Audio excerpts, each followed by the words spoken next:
Boom, there it is. And we are live, guys. And we got Robert Baxter in the house. We're lucky guys tonight. Yes, we are. We got some people in Yes. the chat. How you doing, Robert? Hey, great, Brian. Good to be on with you. Yeah. Great song, by the way. Great intro. Oh, thank That you. was your song there that you did. You. Yeah, I like I don't sing it obviously. I fool around with AI, but like AI, people think it's just easy, you just like go blam and there it is. But it's like with the music, it's not. You got to play around and know how to kind of set it up so it sounds good, right? So yeah, Yeah. No, that doesn't. That sounded really good. yeah. Thank you. Yeah, yeah. Hey, I know it sets the mood really good for the pod, doesn't it? It Yeah, does. No, it's perfect. yeah, Yeah, I yeah. think EVW needs a promo like that. Oh, Maybe you I can could help help. us. We could help. Yeah, yeah, yeah, Great. for sure. That's good. Yeah, One of the best. yeah. I think the best intro I've seen. Oh, that's awesome. So Oh, that's awesome. Yeah. I also saw you. I was watching Neil Pickup's podcast today, Yeah, and he had Bogdan Stoika on, and he was he talking did. about you. He's talking about Through the Fingers and you, and yeah. So you Yeah. got a lot of accolades out there going on. That's good. Well, I got mad at Neil because yeah, and I'll tell you. Well, so how that started is that I started. He was going on. We have a guy named Kelly Leach here. He's a really good puller, and he had a puller on Arm Wars. Alex, what's his last name? Zach, I can't say it. What's Alex, the Georgian from Ontario? Alex Co starts with a K. The dog. Koshatse. Yeah, that's it. And Neil was going on about him being the best in Canada at that weight, and I'm like, no. Kelly Leach is beating him at nationals, and they had a super match, and Kelly Leach won.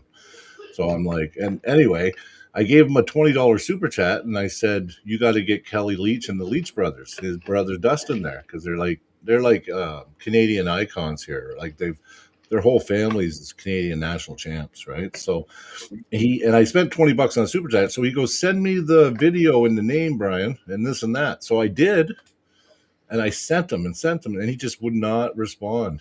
And then one time, when you see the little picture under the message, well, I seen the little picture that he's seen it, but he never replied to me. And then I was getting upset. I'm like, well, yeah, he just reads things and doesn't reply to people. So I'm just sentimental. I'm sensitive, right? I'm a big sensitive dude. So I was taking it personally. So I made some comments that, hey, this, Neil, if you're nobody, he's just going to ignore you. You know what I mean? And then somebody, Drew. So Drew is like a fan of all of us. Like he's always in the chat on all the arm wrestling groups. He made a statement to Neil saying, listen, I don't like Brian being upset, and I don't want to sense, I don't want any beefs or nothing. Can you like work this out with Brian? And Neil's like, I don't know who Brian Perlman is. And then he was like this big thing. And then I went back to the messages, and my messages were gone.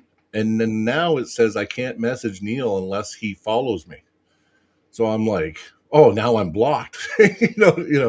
So today he was going on about me messaging him, and I was trying to tell him in the chat, I can't message you, Neil, because unless you follow me, I can't message you on Instagram. It won't let me send you a message. So he still won't be able to talk to me. So, but I'd like to talk to him. Oh, Yeah. well, let me send him a message. I'll send him a That'd message be great. and get him following you. Yeah, that'd be great. Yeah, yeah, He yeah. needs So to anyway.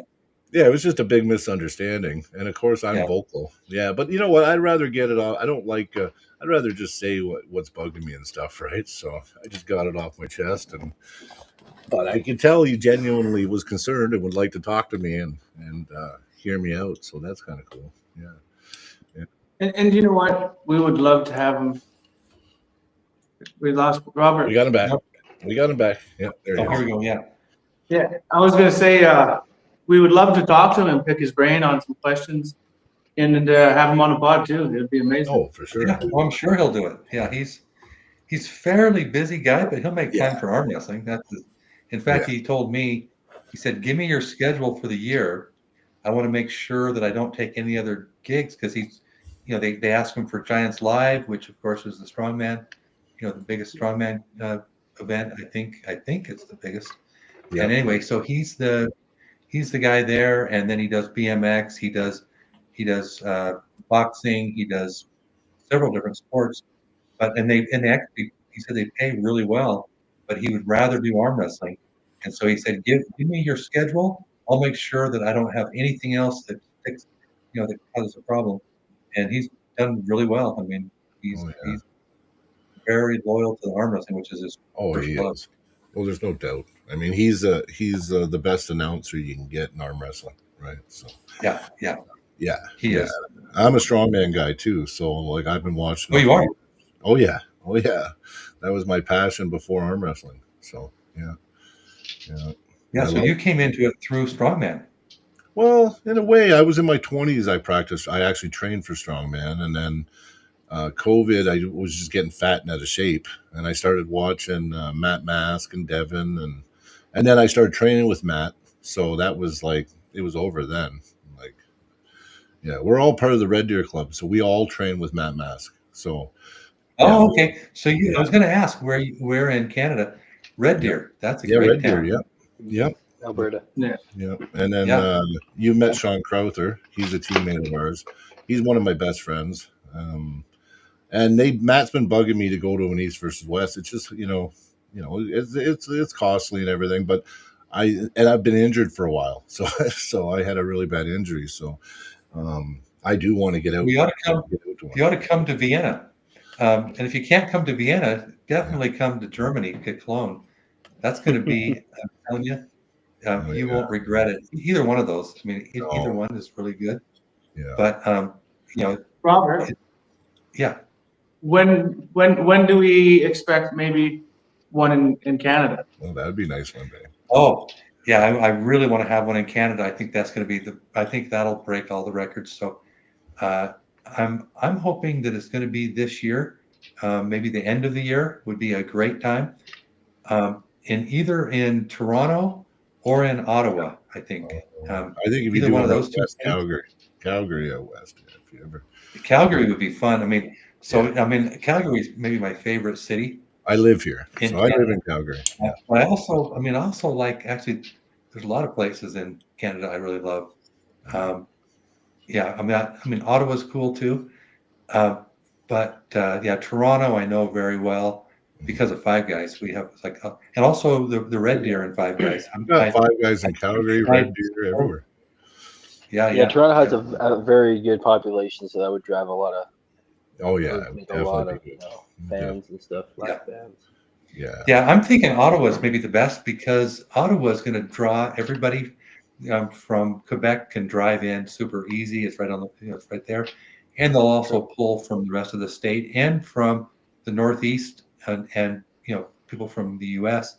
Yeah. Easy for them to get to. It's the same From with west, Toronto. too. Yeah. So you really don't lose anything by picking Ottawa, but you also get the whole city of Ottawa showing up for Devon. Yeah, I that's mean, true. so That's true. well, actually, the whole country will show up for Devon anyway of Canada. People will fly in from anywhere in Canada to support him, but you'll get the whole city and even non-arm wrestlers coming from Ottawa just because Devon's there. Yeah, no, it's true. It's true. And yeah, no, Devin's in a well, he is the I would say he brings in the most revenue out of any arm wrestler, right? Like Devin is yeah. Well, can't- like times 10, times 20, times 50. Yeah, I mean it's a huge number. Yeah. But but the key is, Devin has, people don't like to hear this from other places that Devin is the guy that's actually, making it so other people can make a lot more money. But it's true, and we shouldn't be relying on Devin for all this. I mean, we need to have more people like him, which is what we're trying to do at EVW right now, rather than making him the villain and making him bad guy for bringing so much popularity and so many eyes to the sport. Get more people that are, and they don't have to be like him exactly, because in every sport, you need a villain and a heel and a hero, right? So you don't have to be that guy. In fact, I don't even think Devin really is a villain. No, I think he's a super nice guy, yeah. but he learned from Travis Bagent, hey, if you want to get a lot of views, be the villain, because everybody's going to you're going to have people hating you and people loving you, and either way, they're going to watch you. And so he actually learned that from Travis. But Travis is a natural villain. He really is He a really, bad guy. But Devin really isn't. So when he was on Wall Yep. being the villain, I'm like, oh, this is terrible. Like it was like it was really, really difficult for me to watch because it was I know what you mean. forced. It wasn't natural. Now he can do it more naturally, but he's still not really the villain, right? But No. but you've got like guys that are doing the same thing. I mean, differently with their own style, all throughout EVW now. No, you're right, Robert. And I've told the story once or twice before, but when Devin came down, he was preparing for Levon. He came to Red Deer and he practiced with us and used the whole club. And I was new to arm wrestling at the time, and he came. I got to pull with him, and while I'm pulling with Devin, like I'm starstruck, right? I'm just so excited and shaking. I get to pull with Devin. Devin starts talking to me. Oh, so how long you been pulling? Where are you from? Oh, you're from Ontario originally. Oh, how'd you meet Matt? And then he actually stopped pulling, took a 15-minute break, and pulled me aside and plucked my brain and just asked about me for 15 minutes. And I was like, you know what? Like, this guy's a good fucking dude. Like, like he cared. Like, he was on that cosmic punch thing, meeting people and experiencing things and feeling, pulling everybody. But anybody that says Devin's not a good guy, they don't know him because, he's a really caring guy, and he cares. He doesn't even care about himself that much. Like, he doesn't think about his money. He doesn't think about nothing. He just he really doesn't. Realistic.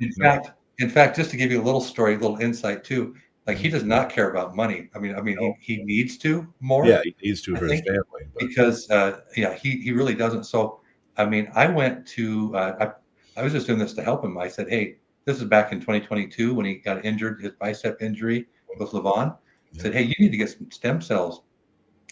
And so I went with him to my stem cell guy in Tijuana, and state of the art, like way better than anything else I've ever seen. But so I took him there, and he was staying in a night, and I know he was making good money back in 2022. I mean, that was kind of the heyday when pay-per-views were really big. A lot of money from the government coming in. People stay home. What do they have to do? Let's watch arm wrestling, right?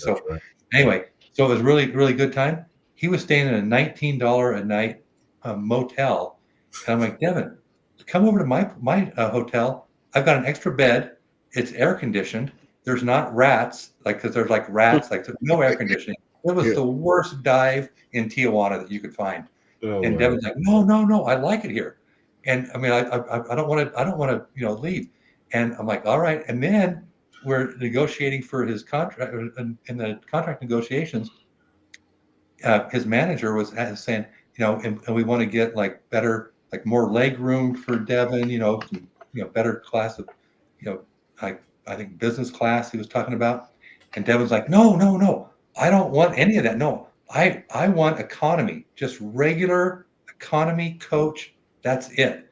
I mean, the guy is definitely an anomaly. He's used to suffering, and he embraces it, and no problem at all. Doesn't spend the money. It certainly doesn't spend money on clothes. No. He's not materialistic. No, not at all. So anyway, so he's not doing it for the money. He's doing it for the love of the sport, and and I think it's also therapeutic for him as well. I mean, I think it benefits him, of course, or he wouldn't do it. Yeah, but it's not for the reasons that other people pull, or the other people, try to get to where he's at. No, he does it for his mental health because he struggles with it, right? So he told me that. Yeah. So yeah. There's a lot of things about Devin people don't know, right? So no, for sure. Quick super chat, $4.99. Nicholas Abel out of Montana. Went to East versus West 19. Greatest time of my life, and it was a pleasure meeting and talking to Robert. Thank you. I apologize though, because even though that was the best pay-per-view, that was the best. I mean, it was just beautiful. The problem is, for the live audience, it wasn't the best. because it was probably one of, it wasn't even up there as 10 or 20, right? Because you can't have good audio and you can't have commentary coming out for the audience unless you direct it all toward, it's got to be one or the other. You either got to have an audience show or you've got to have a pay-per-view show. Otherwise, something's going to be lacking severely. Yeah. And so what we chose for Colorado is to have a great pay-per-view show. And coming off of Chicago where it wasn't, we had all kinds of technical difficulties and problems because trying to do too much and not having the right people behind it. So we didn't have, we were using arm wrestlers, which is what they've always done. That's how it's been. But in order to have true broadcast quality and a real show, you can't do that, right? Yeah. So at least you can't do that very much. There's a few positions that you could do it in, but at any rate, so that show was all professional. We did use some of our guys in there that know the arm wrestling to help with the production, but it was focused on the pay-per-view viewer experience and not the fan experience. And so we're like, after that, it's like, okay, let's do both. We've got to have a good fan experience, in-person ticket. They've got to have a great time like they've had in the past. So like if you happen to, I don't know if you went to Chicago, but Chicago was probably the best live show in history. It was better than anything I've ever seen by quite a bit. But it was lacking in the pay-per-view because of some technical difficulty and also trying to do both. It's really difficult unless you have a really good broadcast team that's professional. So like Atlantic City, we hired an NFL broadcast team that just got back from a game actually the week before doing an NFL game. So that level you can try to get a little bit of both, but that's I apologize. Oh no, I do remember that. Yeah. Well, can I recommend somebody if you ever did need somebody? Yeah. Red Leg Studios. So the guy named Gelder, he does UFC. He's been working with the UFC since UFC 121, and he's done the World Series. He's done their production is like top notch, and we were actually blessed. We were very blessed to be part of the. I think he did 3 events. He produced 3 events, and it was like it made me feel like a superstar. It made me feel like a superstar. Yeah. Well, where's he from? He's out of Montana. Yeah, he's out of Montana.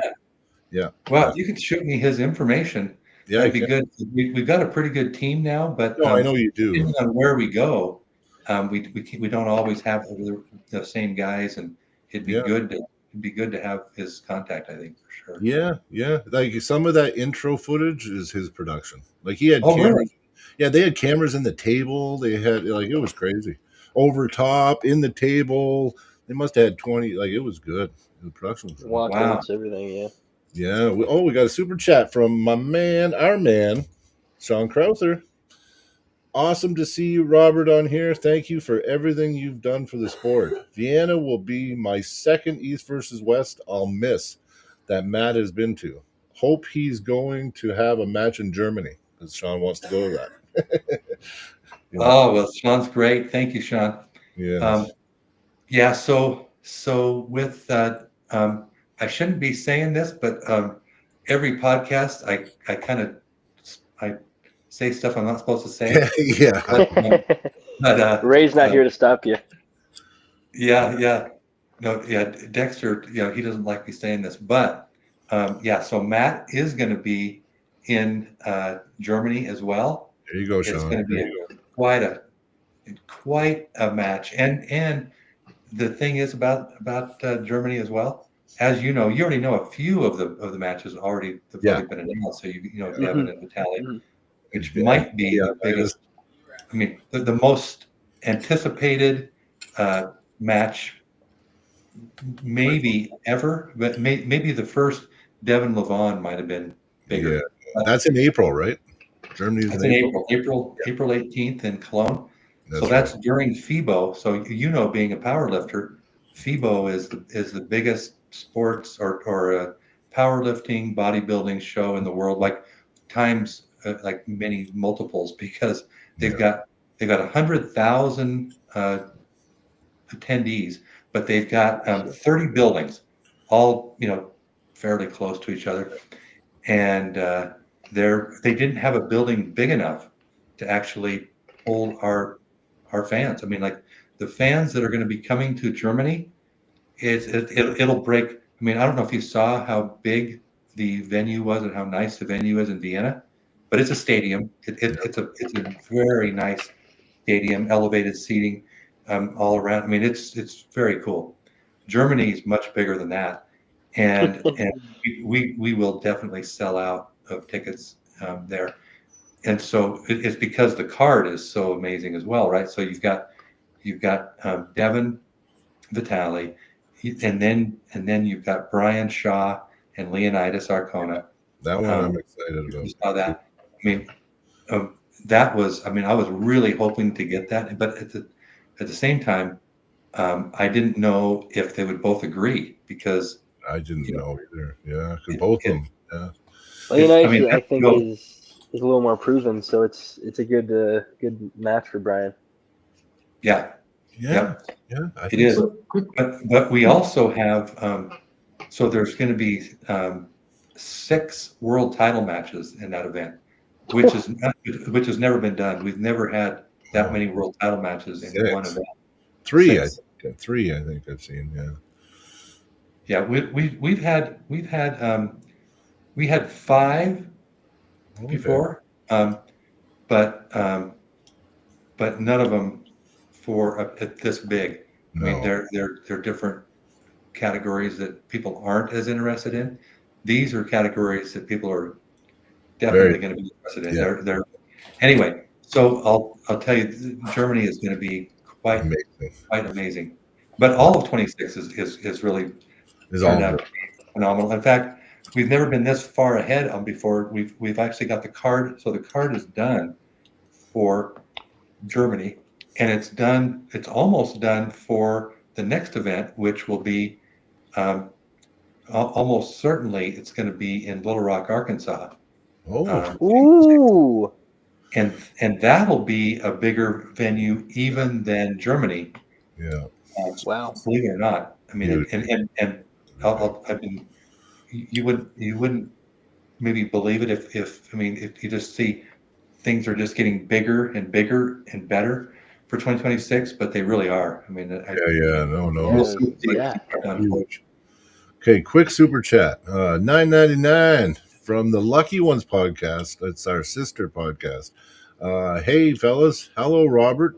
My question to you would be, which award category for EVW awards are you most interested in? Any particular one you hope a specific match or person wins? Boy, I can't really show favoritism here, but no, you're not allowed. I mean, yeah, you can pick the one you like, maybe the category that you like. I mean, I think Athlete of the Year is going to be interesting to see because you're going to have, Devin has so many fans, so it's hard. It's hard for him not to be, way up there. Yeah. But Matt might surprise you. I think he's in there, isn't he? Well, Matt's not in there. I mean, he should be. He should be in there, but there's just so many. I voted for him for something. Yeah. So that would probably Matt's on one of them, and I voted for him. Yeah. So on the Athlete of the Year, though, there was just too many great athletes. In fact, we had to leave off a few that were very deserving as well. But so I'm actually. I mean, don't tell Devin this, but I'm actually not voting for Devin for Athlete of the Year because, I mean, if he did win, it would still be deserving, though. Yeah. So now the fans are picking this, right? I mean, mostly, but then there's also a panelist. There's like the panelist, the jury, we call it. And so there's a group of us so-called experts, in arm wrestling, and some just, newer. But these guys and girl, they're gonna decide, part of it, but the fans are gonna be the overwhelming majority know what you mean? They're like of 70% of this. yeah. But and I'm only one of 5 votes so far. Okay. My vote will be for Vitali because Yeah. um, Vitali has had, in my opinion, he's bigger matches. I mean, his was for the world title for left-handed Yeah. back in February of 25, He's got it. and then he really, I think, probably match of the year. If I was, my vote for match of the year has got to be Vitali and Morozov. Yeah, Morozov. And so that really puts him ahead in my opinion. But anyway, I picked a different one. so I'll see what happens on that. Yeah. Match of the year. I legitimately am picking. Yeah. Yeah, it makes sense. I mean, just because I picked. I didn't have matches. No, that's true. That's true. Yeah. Well, I picked Alan Ford and Ryan Bellinger for match of the year. So that's the one I picked. I thought that was That's a great one. Yeah. That was a great one. Yeah, and Hey, because match of the year. I see. Yeah, I picked Giannis and Mendigas. Oh, okay. Yeah. Okay. Yeah. See, and I picked Alan That Ford. was a great one too. Oh, we got another super chat. You're bringing us in some wealth, Robert. Thank you. Quick super chat again. $10 pretty much. My question for Robert: can you give any details about when we might expect to see East versus West in Little Rock? Would it be towards the end of the year? What can you tell us? Well, I can tell you that it's looking like it's almost for sure going to be June 6th in Little Rock, and it'll be a massive venue. And the reason for that massive venue has got a lot to do with Michael Todd. I mean, he is going to bring in. I really believe this 100%. He's going to bring in the whole state of Arkansas to this event. Yeah, he said they did a dog show and they sold it out or something. Like he was talking about some dog show they did and it was packed to the rafters. Yeah. Well, and Michael is a big celebrity in Arkansas. He's on the Arkansas Hall of Fame, and that's true. That's true. And he's right there with his tile, with his celebrity tile, right next to Bill Clinton and next to Sam Walton, the founder of Walmart. I didn't even know that. So he's a big name. I mean, like he's right there with those guys, right? I mean, and we'll get a press release going for him, and that will be every news studio, radio studio. I mean, or station. He'll be all over the state. At a minimum. That just one state, but he'll bleed over. But that, and then also who he's going to be pulling is going to be pretty big too. I mean, so anyway, that's another big one. Yeah, we're going to get you saying too much. But 2026 is the best year in arm wrestling in history. Okay. Well, you know what? Sounds like it's going to be awesome. So, guys, I got to go to the washroom in a second, but I'm going to ask Robert a question quickly, and then you guys can ask him questions while I'm going to the washroom.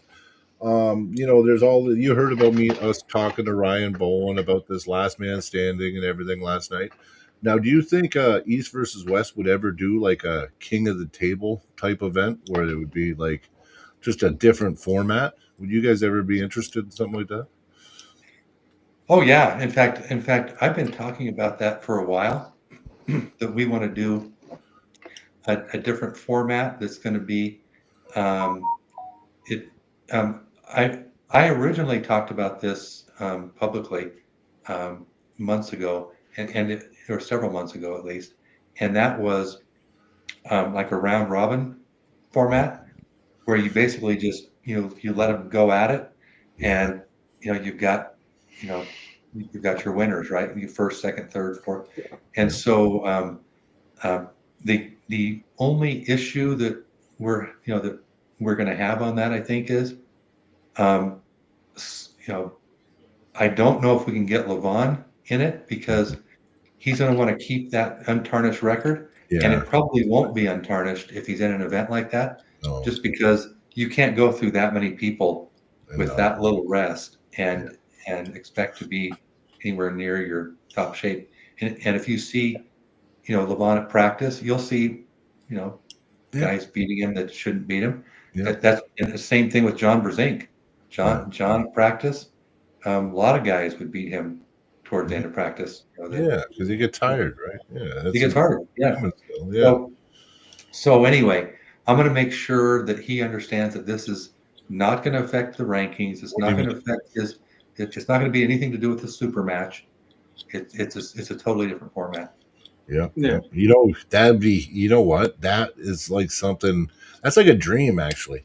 If I could watch, if you can get the top 10 or top 20 guys, or let's say just top 10, and you throw them in that format, and let's say you say go at her for half an hour and 45 minutes to an hour, and you know what I mean? Let's see what's what at the end. That's crazy. Yep. I don't think there's a single arm wrestler on the face of the earth that wouldn't want to watch that. Like, I just don't. No, that'd be freaking amazing. I think so. yeah. I think that would be just like blockbuster. Yeah. It'd be a spectacle. Well, in your opinion there, Robert, out of the top, let's say even 10 super heavyweights in the world, in a round, in a last man standing kind of situation, who would you say would be like the top 2 or 3 guys? You can read that, Zach. I'll be right back, guys. Sorry. Yeah, you're good. I mean, your guess is as good as mine, but I would say Devin would have to be one of those guys, based on his endurance level and just arm wrestling IQ. He's going to conserve energy as much as he can as well. And I would say Todd Hutchings would do very well in that format because of his endurance. Michael Todd, I think, would do well in that format because of his style and endurance. And I think you would see some lighter weight guys like Todd Hutchings doing very well. The lighter weight guys have a lot of endurance. They might get beat the first round, and then once the edge is knocked off of most everybody, I think the lighter weight guys are going to have an advantage. Yeah, that's what I was saying. They really noticed in AWE there. They noticed that a lot of actually the guy that came second was one of the lighter weight guys. Yeah, I mean, and maybe I'm wrong, but I would say the heavyweights, the super heavies, are going to have a disadvantage towards the end.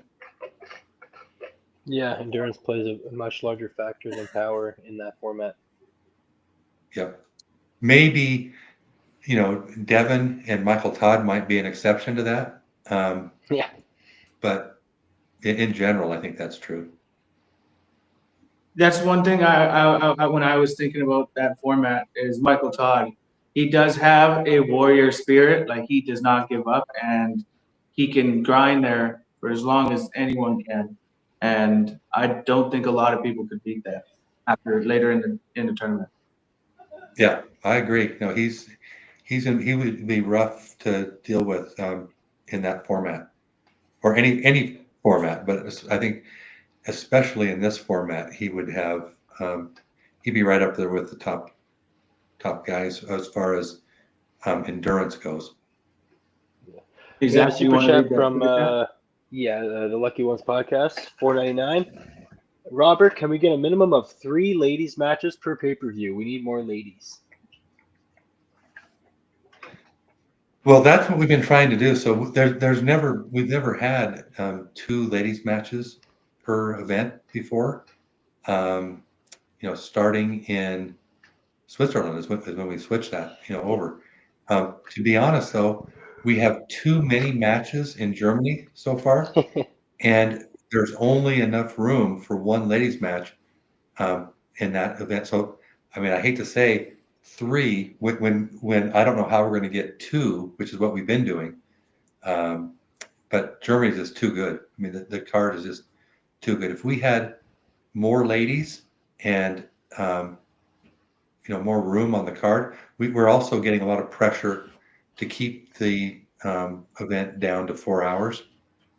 I mean, that's what the big subscription guys we're talking to are telling us as well. I mean, we already knew that, and from day one. I mean, I think it's pretty obvious to everyone that you can't have a mainstream sport and have it be 5 hours long, or 6 more. I mean, it needs to be something that people can sit down and take in, like Super Bowl. I mean, it's probably a good example of what NBA game or an NFL game. I mean, beyond that much, it's pretty hard to keep the attention. So that is your guys' goal, is to start going on TV and becoming more mainstream? Yeah.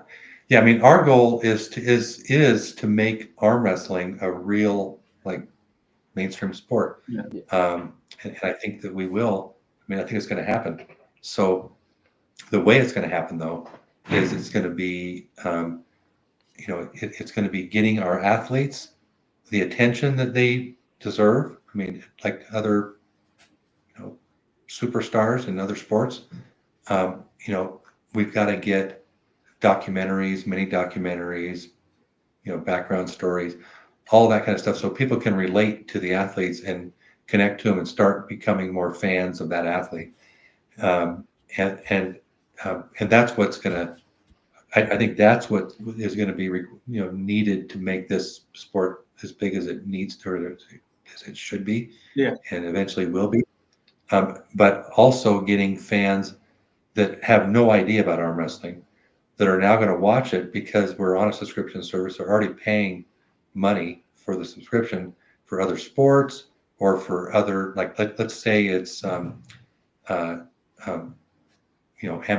or let's say it's Netflix, not even sports related, but you're seeing, you're having hundreds of millions of subscribers now exposed to arm wrestling, and you're going to pick up a lot of fans. Oh yeah, and it's going to be better for I mean, we're going to have athletes in North America and in the West that now have the luxury of actually quitting their jobs and being full-time arm wrestlers, like they are in Europe and in Eastern Europe in particular, where the government actually funds it. It subsidizes. I mean, they do. I mean, if you look at some of these countries, if you win a medal at WAF, I mean, you've got a salary coming from the government.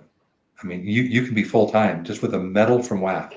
I mean, we're nowhere near that here in the West, right? So, but by being able to pay our athletes more and get on a bigger stage, suddenly the West has got way more talent coming out. Oh yeah, what I find drives people. Oh, go ahead, Zach. Oh, I was just saying it drives people. But I was going to say, like, I find that with a lot of sports, like those, European countries are a lot more willing to pay for their athletes. Like, even when it comes to the Olympics and any other kind of sports that's been put on by the government or is in there to help by the by the government there, those European countries are way more willing to help their to bring honor to their country than like Canada, States, and many other places. Yeah, it's true. Yeah, I mean, they recognize their athletes, a lot more. I mean, arm wrestling is way bigger in Europe, and especially Eastern Europe. I mean, they're in. If you go to Eastern Europe and you go to schools, I mean, they are arm wrestling tables are in every school practically. I mean, it's just commonplace. And then Dexter, I think you might have heard, just got back from a trip to China, and working with some of the the leaders there and government people there. I mean, like, in order to get China opened up to the rest of the world, they have to have a standards. Like, they have no standards. They have no reffing. I mean, they just need a lot of help to have that, to take that next step. But he said they've got like thousands of clubs in China, and there's actually clubs with 1,000 people in the club. Like you wouldn't believe it. Like arm wrestling is huge, And so he said that, and Dexter said that, and he went to schools too, and there's kids with arm wrestling. There's arm wrestling tables in the schools, like in the middle schools, in the, I mean, as young as middle school. So it's really taken off. I mean, I'm arm hearing that wrestling a is lot big. around the world. Like you got just hearing about it in China. You got India, who has the largest arm wrestling community in the world. It's just crazy how big it's getting everywhere. Yeah, it is huge. But in China, the difference I think between India and China is India's actually got a bigger population. Yeah, it does. It's the largest now, I think. Yep. It's the largest now. So, and they've got what I think 45 million people watching. The Proponza League, That's crazy. which is very cool. But nobody gets. I mean, like you're not getting any revenue. Yeah, no, there's no revenue from ticket sales. You're not getting revenue from pay-per-view or anything like that. But you are getting revenue from sponsors because with 45 million people watching, I mean that's prime sponsor time. Yeah. But in China, the difference is you've got people with money. Yeah. I mean, they actually there's more millionaires per capita in China, I've just read, than anywhere on earth. I mean, so the upper class and middle class is growing, where before China was just very few wealthy people or people that could really afford anything, and lots of people that couldn't. But now that's changed quite a bit. So there's actually quite a bit of money in China overall. So they really could bring a lot of revenue into the sport, which would help the athletes as well. So that I think is something that we need to be more focused on, is just not just in North America and Europe, but Asia. Everywhere. I mean, and I would even say, working with India, I know Parvin with Prabanja League reached out to me a while ago, when things were really busy here, and I haven't responded back. I need to get back with him because there's got to be things that we can do to kind of work together to help grow the sport. And see, that's great too. I love that because sometimes we look at like you East versus West has become so big, and then you got Pro Ponja and stuff. You know what? The fact that you're willing to it's still just about the sport, right? I mean, promoting everybody and seeing people succeed. I've seen you guys say a lot of very nice things about other organizations. And I think, arm wrestling going forward, it will take for everyone to just promote each other and grow too. Like, you know what I mean? Yeah. Like, I think it's very important that we do that. And I think it'd be good if you reach out to, Pro Ponja, maybe whoever's organizing in China. I mean, why not? Right? Like, it just makes sense. And it's better for our community because the one thing we don't see, because a lot of censorship and stuff, we can't see what's going on in China with arm wrestling because it's just not really in my algorithm on YouTube, or you know what I mean? I don't see it.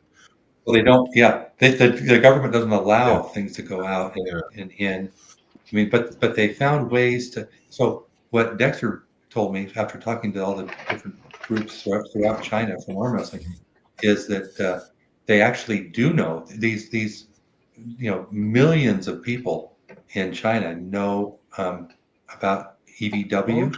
They know about our athletes. They're seeing it. I mean, they're not able to buy it, but they find ways to get it, right? So, and then working with the government, now that's all kind of contained, and it probably will never go for the foreseeable future outside or in. I mean, there's that great Chinese wall that it's going to protect them, but if we work with the government, we can really expand the sport and make it way more legitimate. Because like I said, it'd be like going to a football game and not have any standardized football or goal posts or field. Exactly. I mean, it's just all over the board. The yardage and is just made up. It would just help structure them. Maybe that's one thing arm wrestling can take from basketball, because that's one of the big, like basketball has been big forever, but one of the things that's been allowing basketball to make money and pay their athletes a lot more now is being tied with so closely with China because they love it down there. Mm-hmm. Yeah. Yeah. Did you read this super chat? I think there's just a lot of. Sorry, guys. Did you read this super chat while I was gone, Zach? Yeah. He read it. Good. Thank you. Sorry. Yeah. There is a fresh one that just came up though. There is a fresh one. It says, what's it say? It says East versus West 13 had 3 lady matches. Yeah, it did. Yeah. Oh, 13 did, huh? Yeah. Oh, I didn't. Yeah, okay. I didn't remember that. 3 ladies matches. So that's Lucky saying we want more ladies. yeah. Okay. Well, we'll have to be competitive. Yeah. Oh, for sure. Yeah. I got another question for you. So I have a really good friend here. He's a longtime puller. I think a 53-time Canadian national champ. His name is Len Houghton. Do you know? Oh yeah. He's a really good friend of ours, and I get the luxury of talking to him and shooting the shit a lot with him. He said if you ever decide to have a match and you want to do like a legacy match, he would love to pull you. So he might be big. Cool. He's pretty big still, though. Yeah. Yeah, he's big. Yeah, I would have to start training. People would never believe this, and I wouldn't have ever believed it before. But this East versus West stuff, and probably anybody that's spending like full time on any kind of a league or whatever, it's all consuming. Like there's no time to train anymore. I mean, I love arm wrestling practices probably more than anything. I haven't been to an arm wrestling practice for I don't know how long. It's just, I think I've seen a touch of weight for over a year, so I'd have to get back in shape. But I know muscle memory and tendon memory is real. You can have. I watched you in a practice. It might have been a year ago, but it was on YouTube and it popped in my feed the other day. And you look pretty good. It's like riding a bike, right? So. Well, I don't know. I mean, if I even had time to go to practice anymore, I would. Yeah, no, I understand. Yeah, no, that's for sure. Like on a much lower scale than you, but like we're throwing a big tournament here in Red Deer in May 29th, 30th, and 31st, and just from what we have to do on our end, this is my first one. Brian's done it before, but I find it sometimes a little overwhelming. It's a lot. Oh yeah. It really is. I I get probably, I'm going to guess, well over 100 messages a day. I was going to say 1,000, and maybe that's a little bit exaggerating, but well, like in the hundreds for sure, right? And I just can't get to everybody. I mean, there's really important messages. I mean, like I can't get to my mail. I can't get to anything. There's just too many things going on. I have to prioritize, and I wish I could prioritize training and arm wrestling myself more than that, because I mean that's where the real enjoyment is. I think the love of it. Yeah, you love it. I mean, it's no secret, and well, all of you guys. Yeah, and then and here's it. Like I said, I like to rebound questions off just our discussion, but.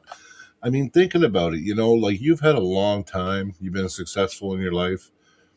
And I mean, it's kind of interesting that now all of a sudden you get into promotion and it's just bam, East versus West. You know what I mean? Like you never dabbled in any promotions or anything like when you were in your arm wrestling. You never did nothing, right? Nope, never did. I never really had any desire to. I was just too busy. That's interesting. And actually, I never even did I never put on a tournament. That's what I mean. I mean, like nothing. Yeah. And I mean, that would have come in handy with what we're doing now. Well, you got good people around you, right? So but the good news is we have. But yeah, I just thought it was interesting, and I mean, I think a lot of it goes where it kind of, I think part of it is that you were starting to fall in love with East versus West, and you did really kind of jump in because someone needed to buy it from England, right? So, I mean, if it wasn't you, it would have got sold, right? Well, I think it would have. I mean, I told England that way before when I could see what was happening to him because I mean, I just thought he was getting wrecked He was. physically, mentally, every which way because of EVW and because he couldn't, you know, he couldn't work as a team. I mean, it all had to come. It all had to be, one guy, running everything. And you can only go so far and so long like that before something's got to give. Yeah, you And it can't was health. manage everything. And so I just suggested, Ingen, you should sell this or you're going to die because there's just no way it's going to you can continue.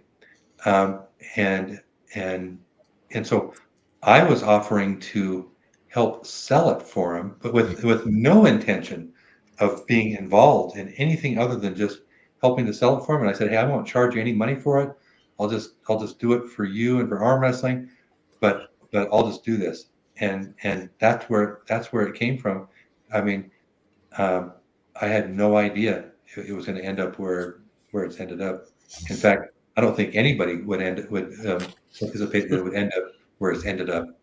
Well, I think with your business background though, and not being a micromanager, just actually getting the right people to do the right things that you can trust and work with, that's how you run the promotion, right? When you're trying to run everything and micromanage every little thing, yeah, Ingen would have probably been in the grave probably soon, right? If you would. Well, I think anybody would. I mean, Yeah. what he did was pretty remarkable for a one-man show, Yeah. a one-man band, whatever. I mean, I don't think anybody else could have done that, to be honest. No. Yeah. But Crazy, even one yeah. guy being as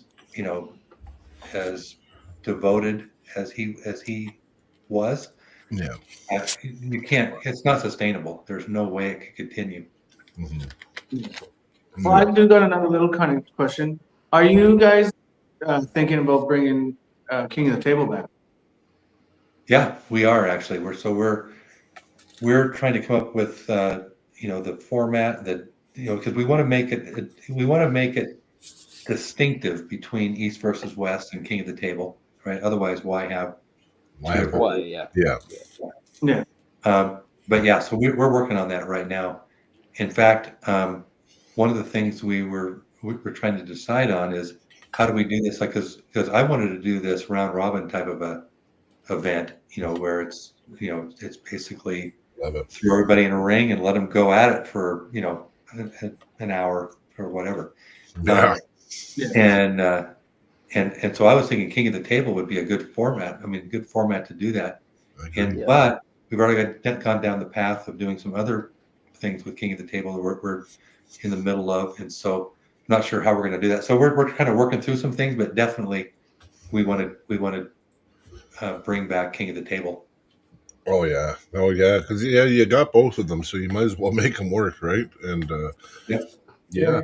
And like back in the day when King, like not really that long ago, when they were both going, I always saw EVW as like the best of the best in the world, and then King of the Table was like, yes, they had some of the best in the world, but like it was more for like celebrity matches and stuff like that. And like EVW was like the cream of the crop, and then like more King of the Table was more like Larry Wheels, and they brought on a bunch of other people. Yeah, I agree. Yeah, that's kind of how it was, and that's what I was thinking at first for King of the Table is let's do more celebrity matches with King of the Table, and actually do. Yeah. I mean, I know arm wrestlers don't like this very much, but having more celebrities like I mean, thinking big, I said some things that the community really hated back then is like Donald Trump and Putin. Getting them. And there's enough people, arm wrestlers in both countries to make that happen. I mean, it really could. I mean, as far-fetched as that sounds, but even if that didn't happen and couldn't happen, and now maybe it's maybe less likely to happen because of the tensions. But would that be cool? You would have 8 billion people watching that. Oh yeah, I mean, that'd be hilarious. that would be like the best thing that could ever happen to arm wrestling. But arm wrestlers, like pure arm wrestlers, and I consider myself one as well. Yeah. they at first they don't like that idea. Oh, why not? That's crazy. I Yeah, love it. I'm going to be on get wrestling till the day I die. And I think doing stuff like that would be amazing. Well, so even if let's say that's too big of a goal. My whole thing is like Wayne Gretzky says, is you miss 100% of the shots that you don't take, right? Yep. So like, why not try for the best, Well, you're trying to make fans. We actually want to bring in the non-arm wrestlers. We want to make it so you bring in all the like people that would just watch it just for the pure entertainment, right? Right. Yeah. But you would just bring more new people into the sport, and now it's on their algorithm too. So now on their social media, they're seeing more of it. You get people exposed one time to arm wrestling, and they start seeing more of it, right? They start becoming fans. 100% So right. it's pretty good. I mean, I think it's the way to go.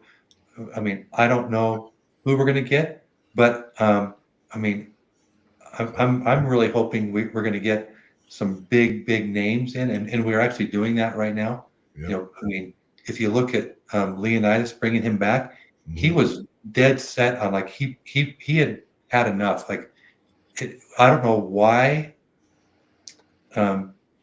this was done, but bringing him against Devin Larratt, Yeah. I mean that's like feeding somebody to the wolves if I've ever seen it. Yeah, but I can't believe he took it that hard though, because you know what? He really, really think about his progress. He was able to give John Brzenko a war, right? Oh, he did. Yeah. Yes, he He gave him took John's hand. Yes. So the fact, you know what? I don't know really why he took Devin's that loss so hard. Because I mean, I get it. You feel maybe he's just never had that feeling in his life of being small.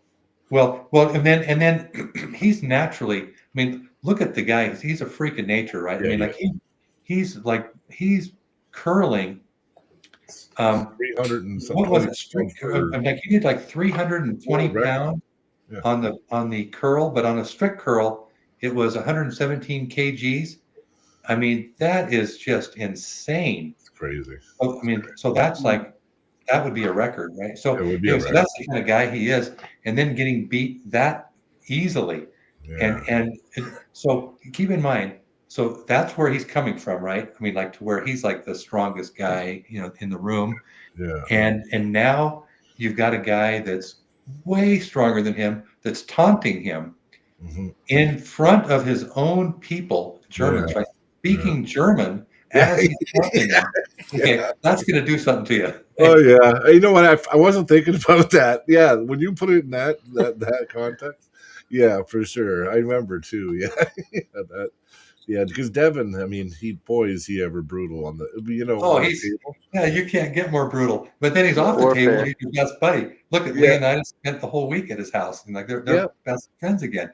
That's what I mean. And that's the real Devin, right? That's he'd be big heart, would do anything for his friends or anybody. Well, I'm going to ask this question for Carolyn. So Carolyn Looms is an awesome fan. She's one of our biggest supporters. She's helped us grow, get to where we are. She's been a member for 5 months. She's one of our hookers, so proud to have her as a hooker. She says, "Hi, Mr. Baxter. Who would you put against Nick Stone?" Do you know who Nick Stone is? Oh, I know who Nick Stone is. Yeah, no, Nick Stone's on our radar. Yeah, good. I mean, we'll be looking more on Nick for sure. We just got so many guys that we want to bring in to the league, and at the same time, so here's the paradox. The only way to solve this, there's only really one way to solve it, and we're getting there.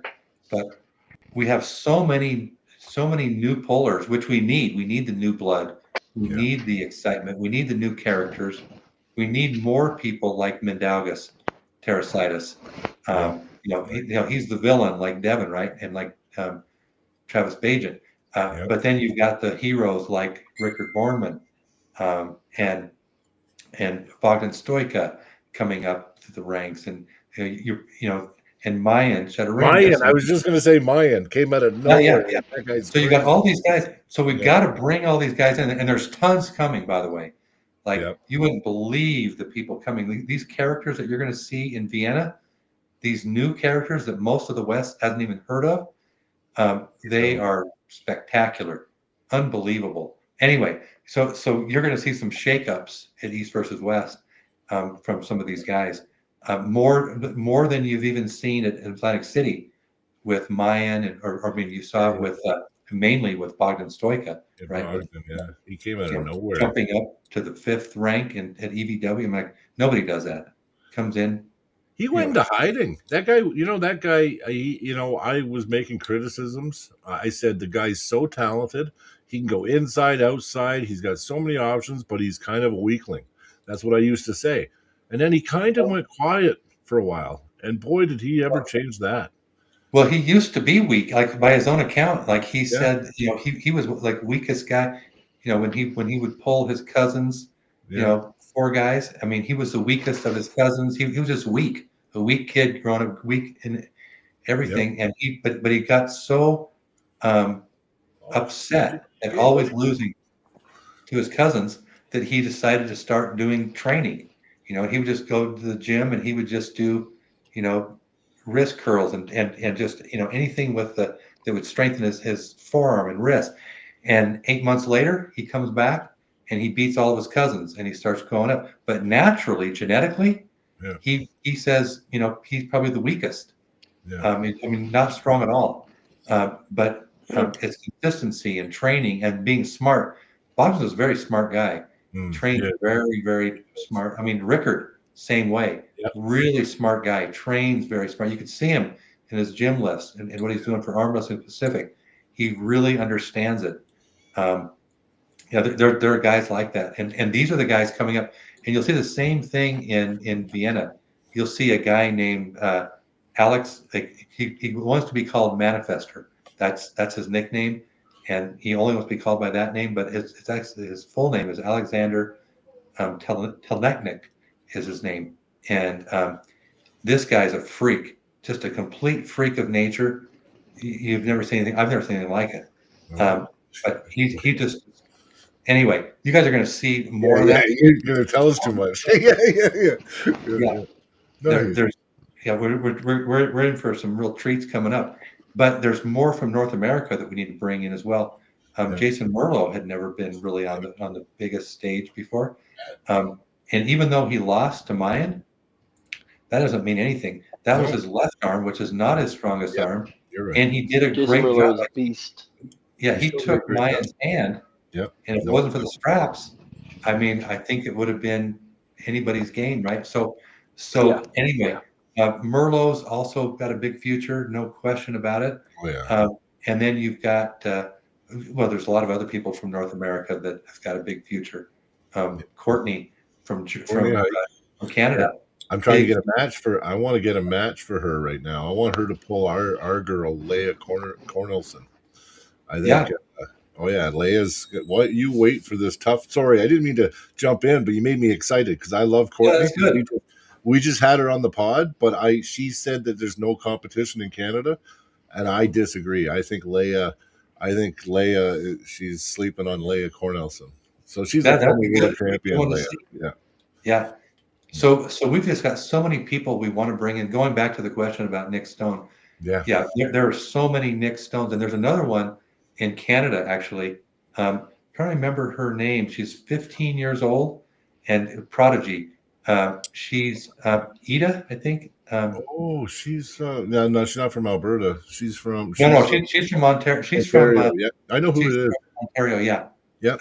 But another prodigy. Yeah. And another person coming out of Canada, right? So we're going to have some big, there's some big talent coming.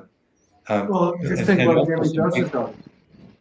Yeah, Ambrin. Yeah, she's climbing. She's in the top 10 right and left North America, and she's only 17 or 16. Yeah, Ambrin Drost. Yeah, she's killing it. Yeah. Didn't she win?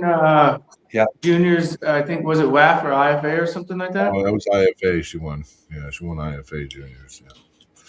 Yeah. We have a lot of killers here. You're right, Robert. You're gonna. You know what? You have a long list, and you're gonna keep getting people exposing themselves. Yeah. But that's where I was going with this. Is I mean, that's the challenge. Is we're trying to keep the the events down to 4 hours or less. I mean, the first step is getting it, 4 hours. I think 4.5 hours we were last time. So, get it down to 4 hours, and then it probably needs to land on about 3 hours. Maybe a Super Bowl type of a Yep. Event or timeline.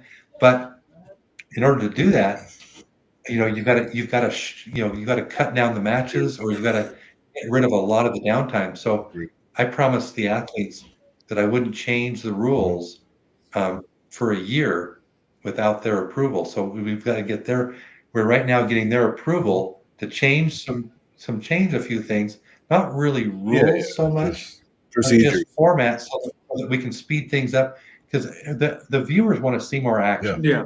I mean, just keep the action coming, keep the action going. And I've been wanting these changes for a long time.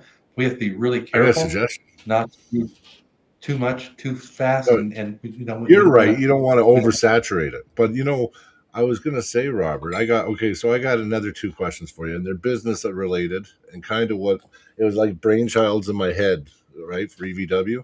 So what, how UFC has their big event every 2 months or whatever, right?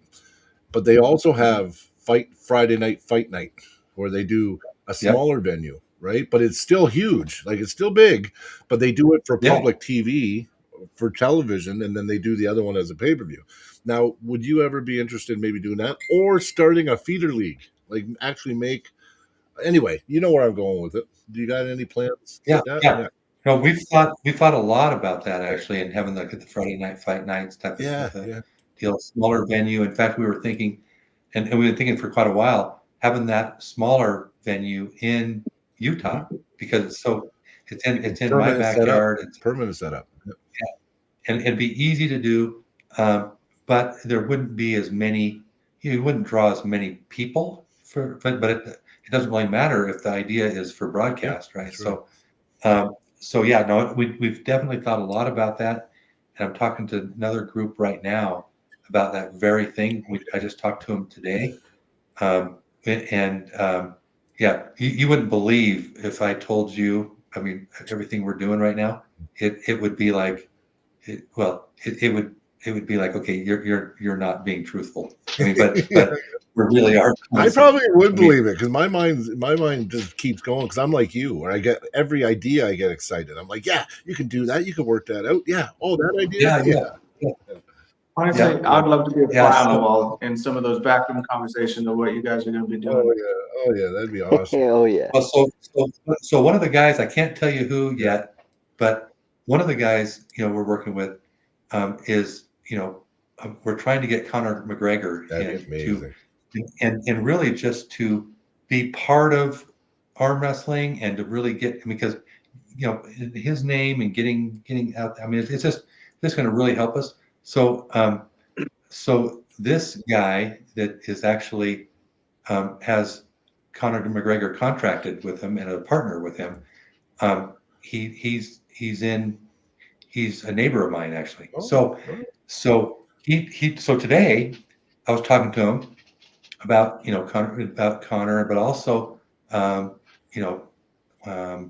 other big stars, bringing their name in and bringing their fan base into arm wrestling as well, more exposure for us.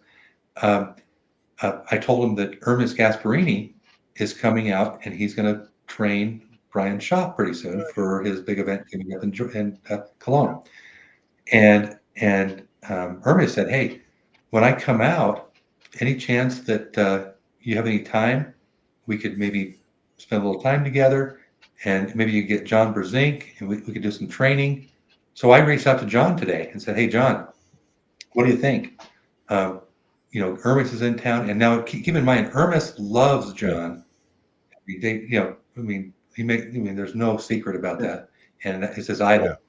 And John loves Ermis. Like after the Ermis match with Michael Todd and Tbilisi, he called Ermis up and said, Ermis, that was like picture perfect of how to beat a King's move. Yeah. You couldn't have executed any better. And Ermis told me that made my day more than anything anybody ever could have. John Brzezinski calling me and telling me that. Anyway, so I told this guy that I can't tell you who his name is, about Hermes coming out to, that he might want to come out to Utah and spend a little time. And he goes, hey, tell Hermes I will take him in my helicopter all over the valleys and show him Utah, the mountains, skiing from helicopter, and we'll have a big party, So I was trying to get a hold of Hermes today to ask him if he wanted to, if he wants to do that, because I think he will. And then Hermes has been calling me, but I haven't been able to pick up because I've been on with you guys. But so that's just a couple of the things that we're working on just today, right? That's just today. Every day there's that sounds so many cool. This month or next month that Hermes is coming to the States?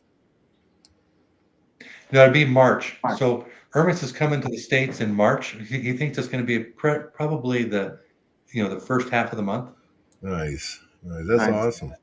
That's awesome. Is there gold in Utah? I wouldn't mind going gold panning there. I'm a gold guy. I'm all hooked into gold. You're a gold guy. Hey, I love it. I pan for gold all the time. And I look for I don't know much about it. I know a lot of people have come to me saying, hey, I've got this gold mine idea or this gold mine I want to get involved. And I've stayed away from any gold mine opportunities. Wow. You look at the now I know, though, I should just refer them to you. Yeah, definitely. Well, gold just hit 5,000 an ounce US, right? So Oh, I know. Yeah. $49.50 an ounce today. Yeah, silver is what 10. I think it's 104 right now or something US. I think it's went up pretty high. Crazy. Today. I didn't look at it today, so I think it's around $100 for silver right now too. An ounce. That's crazy. Yeah. Okay, I'll refer everybody over to you. yeah, I love it. Yeah. It's weird, before I found arm wrestling, I fished 2 to 3 times a week for 25, 30 years. So I've always been a fisherman, so I love fishing.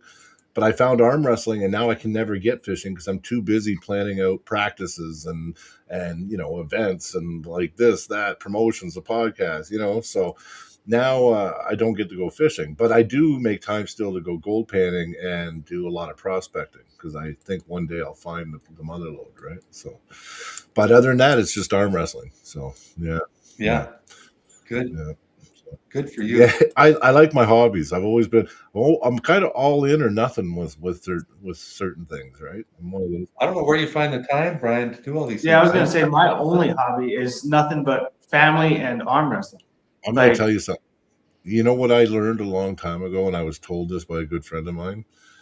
He said, make sure anything you do in life, you enjoy it and you make money off of it. So basically, I've taken everything in my life and I've found a way to make money off it somehow and still enjoy it.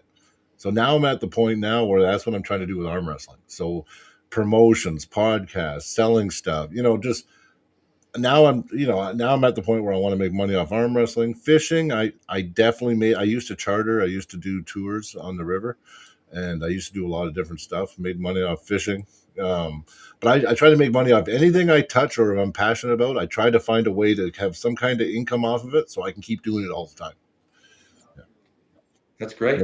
Yeah. Because you only live once, right? Like I don't want to. That's right. Yeah, you might as well do what you love. I worked in a factory for 20-something years, and my health. I know I probably took a lot of years off my life because of the stuff I worked with. So when I lost that job, I just kind of said I'm done doing that. Because I didn't get anywhere. I didn't have any savings when I lost my job, or I was living paycheck to paycheck. So I'm like, it can't get worse. So might as well just be my own boss. And one thing I got on my hands is self-made, where I don't work for nobody, right? So it's my credo. Yeah. So.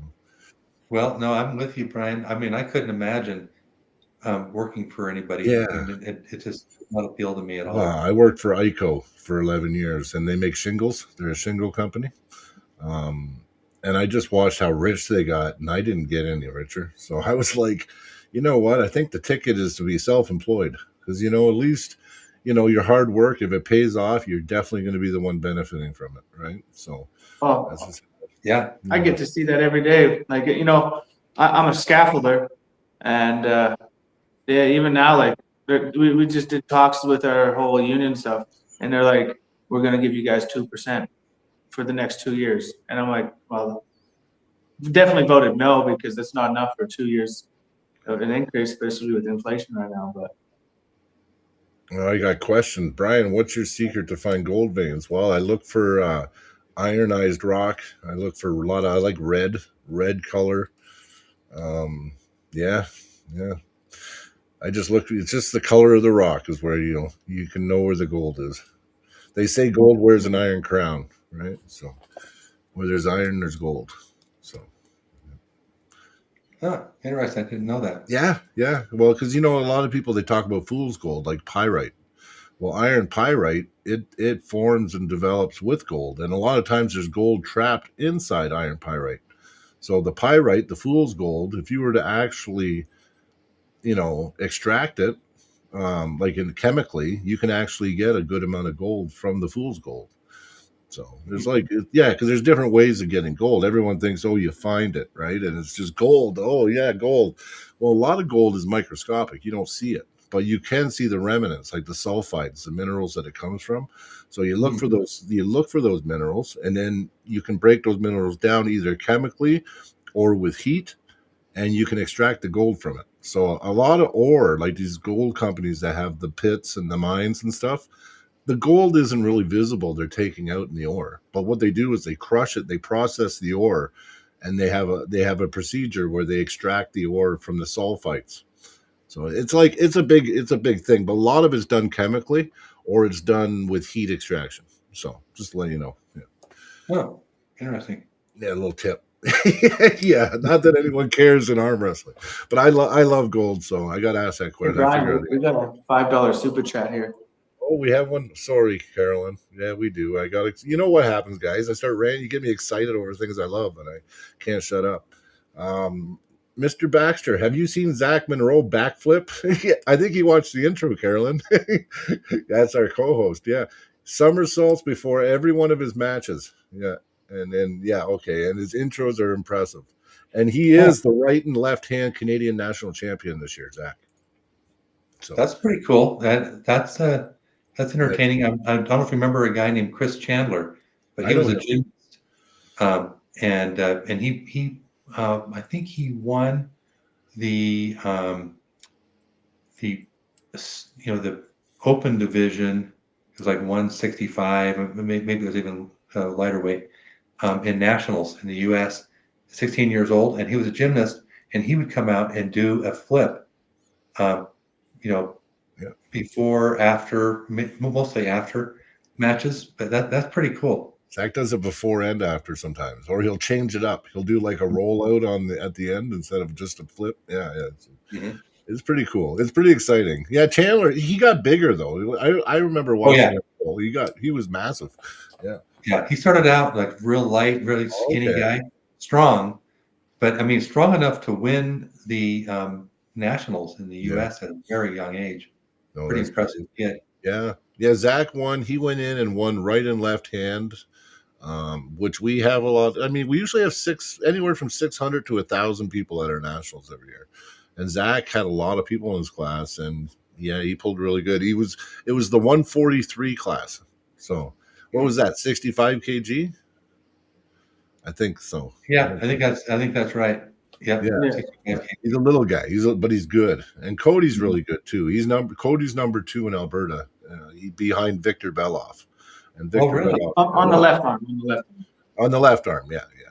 And then me, I'm just always injured. Yeah, but I'm definitely not the rank I am because just inactivity. But it's going to change. I'm coming out there in 3 weeks. I'm coming to make a name for myself. I gotta beat Tim Lewis. Oh yeah, you got a match with Tim Lewis. Yeah, that'll be good. Tim's flying out. He's flying out to Calgary, and he agreed to pull Cody. Yeah, nice. So far, my best accolade was making Giannis work on the left hand. He did. That was pretty awesome. They had a war. Yeah, I heard about that. Yeah, that's great. Giannis is no joke. I mean, his right and left, very. Well, especially when I was pulling him, like I tell it, I've said it a few times, but I was just so excited that I was pulling Giannis that I ended up rushing it, and I think he would have beat me anyways, but he busted my wrist back faster than I wanted him to, and it was mainly because in my mind I was trying to get where I was going because I was like, oh my god, I stopped him, Like we were both dead center for a minute. Yeah. Well, see, what happened is you stopped them, and Giannis, and both of them were shaking. They were dead center, and then Cody kind of he got so excited, he kind of made a move, and Giannis baited him, and then Giannis took his hand. But then Cody went. I'm OCD. I watched all the matches, so sorry. And then Cody went in with the flop press and got Giannis this close, and then Giannis ripped him. And Cody was like, and he wouldn't give it up. And I thought, Cody, you're going to break your arm, but you didn't. And anyway, it was about a 55-second match, though. So it was Wow. It was pretty good. Yeah, like Cody was very close to pinning Giannis, like very close. Yeah. I am a little bit heavier than him. Like I am. I usually weigh around 210, 215. But yeah, he definitely had the height and lever on me. Yeah. Well, you know, it's okay. I mean, anybody that can give him a match, doesn't matter what the weight is. You know, Bob Brown had a super match with him. Yep, we see that. Yeah, I mean, you guys saw that? Oh yeah. I mean, Bob won the first round. Yeah. Now Bob outweighed him by quite a margin. Yeah. But Giannis, yeah, he's just too technical, too strong, I mean, he just has too many too many arrows in his quiver. Yeah, I know what you mean. Yeah. A lot of different angles. Yeah, his table IQ is definitely amongst the best in the world. It is. Yeah. No, I agree. Once my name gets a little bit bigger, I wouldn't mind pulling Bob Brown. Yeah, well, he was hoping. So we have Bob Brown coming out in May, so he's going to fly out. I just paid him. So you'll be able to pull him. Yeah, well, no, Bob said no. I tried for Cody. I'm like, Bob, do you want to have a super match when you come? Oh, no super matches. I said, I'm like, well, if you want to compete in the tournament, you can do that free. I'm not going to charge you entries. Like so we'll see. Bob might change his mind because he loves arm wrestling. I'm hoping he comes. Oh yeah, sure. You just gotta call him a sissy or okay. Yeah. You get all my money. She's got all my money right now. So I don't we don't want him to decide not to come.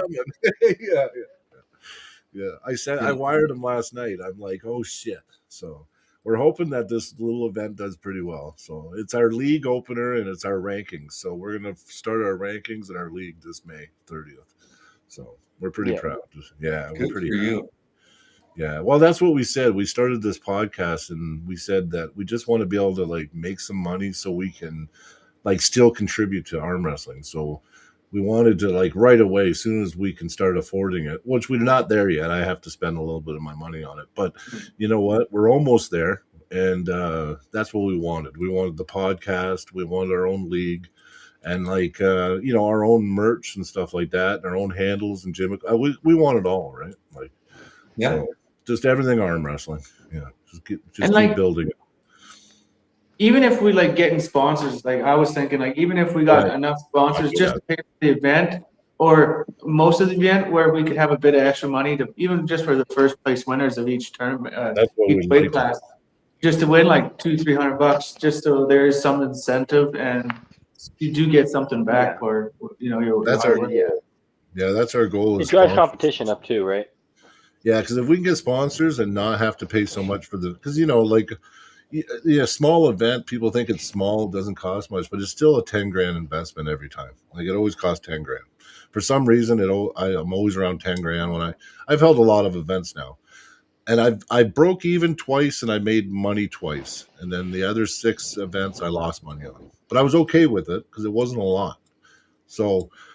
Yeah, we're not even now. We don't really care so much about making money off the events, but we'd like to get it to the point where we can give it back in prize money towards you know what I mean? So people can win and then they can, earn, they can at least pay for their weekend. Hopefully either gas, fuel, whatever, you know what I mean? Come out, and that's our goal. Yeah, that's our goal with the league. So hopefully it gets there. I think it will. I'm pretty sure it will. This is our first event, guys, so we're doing pretty good. So yeah. So that's great. Well, you guys are thinking big. Love it. Yeah, it's big for us. yeah, exactly. And then you know what? Like our dreams are east versus west, right? Like, one thing I pissed Ingen. So when the first time Ingen blocked me on his social media, I messaged him and it was me basically blowing smoke up his ass. So I was like, Ingan, you've done something so special for arm wrestlers. I said, you've turned the East versus West into the UFC of arm wrestling. I said, UFC gave people dreams, ambitions, hopes. It gave people a reason to train and dream. Like, that fantasy when you go to, you're just thinking one day I could make it to the big time. And I said, East versus West did this for me. And then he messages me, he goes, this is not the UFC. He goes, I don't appreciate that. We'll never be the UFC. It isn't the UFC. And then he blocked me on everything. So I was like, wow. I was blown up, but he unblocked me because he didn't know because of translation, right? It's a culture thing or a translation thing.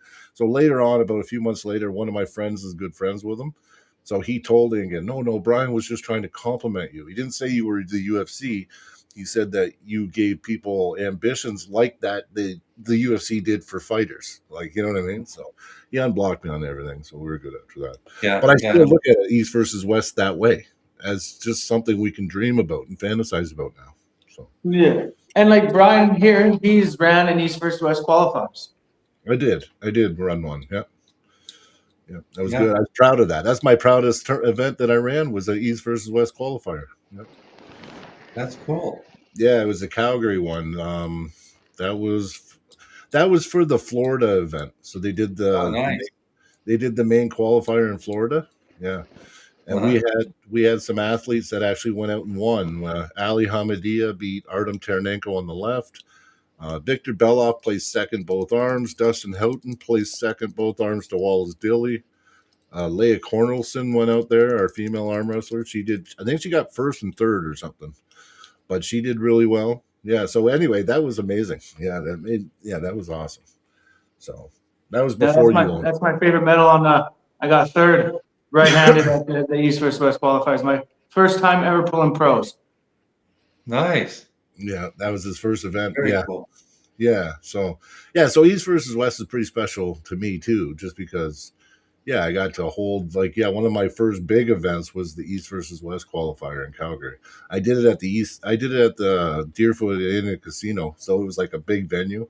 Cost me like $7,000 just for the venue. So it's like, that was one I lost money on. But it was worth it. Like, I don't care. I didn't care that I lost money. I thought it was awesome. And the people that went will never forget that day. So it was awesome. That's great. Great. Well, there's no way in my opinion, there's no way for this sport to really progress without people that are willing to, to donate their time and their money and their, everything they've got to help it. Because if it's just business, it's not going to work. I mean, it's been proven over and over again that if it's just for business, it doesn't work. No, it doesn't. But it's got to be, you got to have a passion for it. And you know what? It's about respect too. You know what I mean? Like, the only promotions I see doing really good, like for small end, are the ones that the pullers, trust them and respect them. And it's like, almost not caring about making money, you'll end up doing pretty good because the pullers will realize that, and they'll support you. Because, this community is all about support, right? If we don't support each other, then nothing grows, right? So, yeah. But I love it. I love arm wrestling, probably with every bit of my soul. So that's awesome. Yeah. And just the closeness of the community. Like, there's a bit of drama when it comes to arm wrestling quite often. But like when someone like me, Zach, and Brian, which I would say we are on the lower end of the spectrum of arm wrestling, talking to one of the people at the very, very top. And having a good conversation. That's awesome. Yeah, that's true. Yeah. Well, you guys are super important. I mean, the whole community. I mean, I was told to, a lot of things that just weren't right. But, people that just weren't helping the sport or whatever. And what I found is the opposite. Like Ryan Grondin and Randy Snyder with 98. Yeah. They're doing great stuff for the sport, I think. They are. They're great guys too. But what you guys are doing, I mean, the whole community, it's like everybody's coming together. You've got Ian Carnegie and Toronto. Awesome. Mac arm wrestling right here. Yeah. He's a good friend of ours. So yeah. Oh yeah, he's a good friend of mine too. I mean, he's a good guy. His heart is all about arm wrestling. Love for the I sport. talk to him for hours all the time, just the same shit. So, well, yeah. I mean, the thing is, no disrespect, but Ian can talk for hours. Yep, he can. Very easily. Yeah. So, he phones me in the morning. I'm like, I have my coffee. We'll be like, oh, yeah. He's Well, awesome. he phones me in the morning, and we're still talking at night. Yeah. Have you got to pull on one of the Mac tables yet? No, I haven't actually got to pull on one of them yet. You want to see one? Look. Well, I've seen them. I haven't. Oh, there you go. It's one of my tables. I got lots of tables. So. Yeah, how many tables do you have, Brian? Oh, I got like 4. Not that many. I used to have more, but no, I have 4. But I have a WAF table, an Israel I have 2 Israel tables, a WAF table, a Mac table, and then I'm working on another one. I want to have a variety because we're thinking about using the Mac table for super matches maybe, but I don't want to. Like, no offense to Ian, but I don't want to use Mac tables in tournaments. I think that they're great. I think the thing is amazing. It's my favorite table, but I like it for super matches, and I really like it for super matches. But I don't want to screw arm wrestlers up competing on that in tournaments, and then they go to the next tournament and they got only 7s by 7. You know what I mean? So I want to keep it separate. So, but I like them both. Yeah. Yeah, we got a super chat. Yeah, that 10-inch pad I like it a lot because I'm a very heavy back pressure based puller, and that extra 2 inches backwards is amazing because I think it's an extra 1 inch forward and extra 2 inches backwards. No, it's 3 back. It's 10 by 9.75 or something like that, isn't it? Yeah, but you gain 1 inch on the back side of the pad. And you gain, 2 inches on the back side of the pad. And Yeah, you you only only gain gain one on the front. Yeah. I understand. Yeah, but if you're starting at the front like me, it's 3 inches because I'm starting so far to the front. I got all that extra room to drag back. Super chat. Hi, Robert. Love what you're doing with East versus West. Are there any future plans with King of the Table? Well, you missed that. And yes, there is. So we talked about it, and there definitely is. If you go back a little bit afterwards, he definitely explained everything with King of the Table. Yep. So we'll confirm that. Yep. Definitely more plans for King of the Table. We're not going to let that just die. No dying. No dying. No. And you probably want to make some money back on that one. Yeah, that would be nice to. yeah. I heard some details. I heard some details, and I'd be like, yeah, that'd be good for you. Yeah. Yeah, for sure. Okay, Robert. Well, you know what? I got a question. We don't want to keep you all night, but I do have another question or two real quick. Favorite moment in arm wrestling outside of East versus West? Oh, I would have to say it was 1998 Moscow at the Chuck Norris Casino. They had a Chuck Norris Casino in Moscow? Yeah. They love Chuck. I love Chuck Norris. Yeah. You know, Russians also love John Brzezinski there. I mean, like he's a hero everywhere, right? Yeah. But in Russia, especially, in fact, the coach of the back then, or even after, I would see quotes from their main coach or main trainer, and he referred to John Brzezinski as the super warrior from the United States of America. Super warrior. They just love, the heroes. Like John's a hero to them. Yeah. Chuck Norris, Chuck Norris is a hero. They named the casino after him. Anyway, so it was at a Golden Bear, and it was 1998, and John was going against. It was unlimited, like anybody could do. It was kind of like the format that I'm talking about, King of the Table, where everybody's invited. Any weight class you can join, and you don't know who you're going to get. It's just luck of the draw, and he just had a big event at Golden Bear, and won, of course. but had some good matches, had some tough matches. And so he ended up going against some of the top Russians. Now, I don't think it was actually random. Now that I'm remembering, it was set up for John to lose. Actually, because they put Alan Karev, who was their top guy at the time, and they put him against lightweights, and so he had no matches all the way up to the very end. And John they put against the next toughest guys, and so John had some tough matches, but he also was the only guy there that pulled at the event the day before. Oh, I think it was 2 days. It was 2 days in a row. Golden Bear is huge. Anyway, so John was tired. He gets to Alan Karev, beats Alan, and has him beat. Has his hand, everything going down, and Alan does a professional foul right before he could get pinned.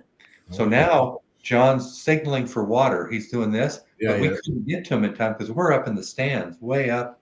I mean, it's like this big casino, but you have like balconies. So we were up in like this, in the further balcony, screaming USA, USA the whole time. Nice. That's awesome.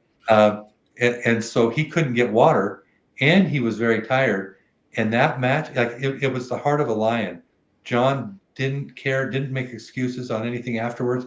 He did his best and barely lost to Alan Karev for the final.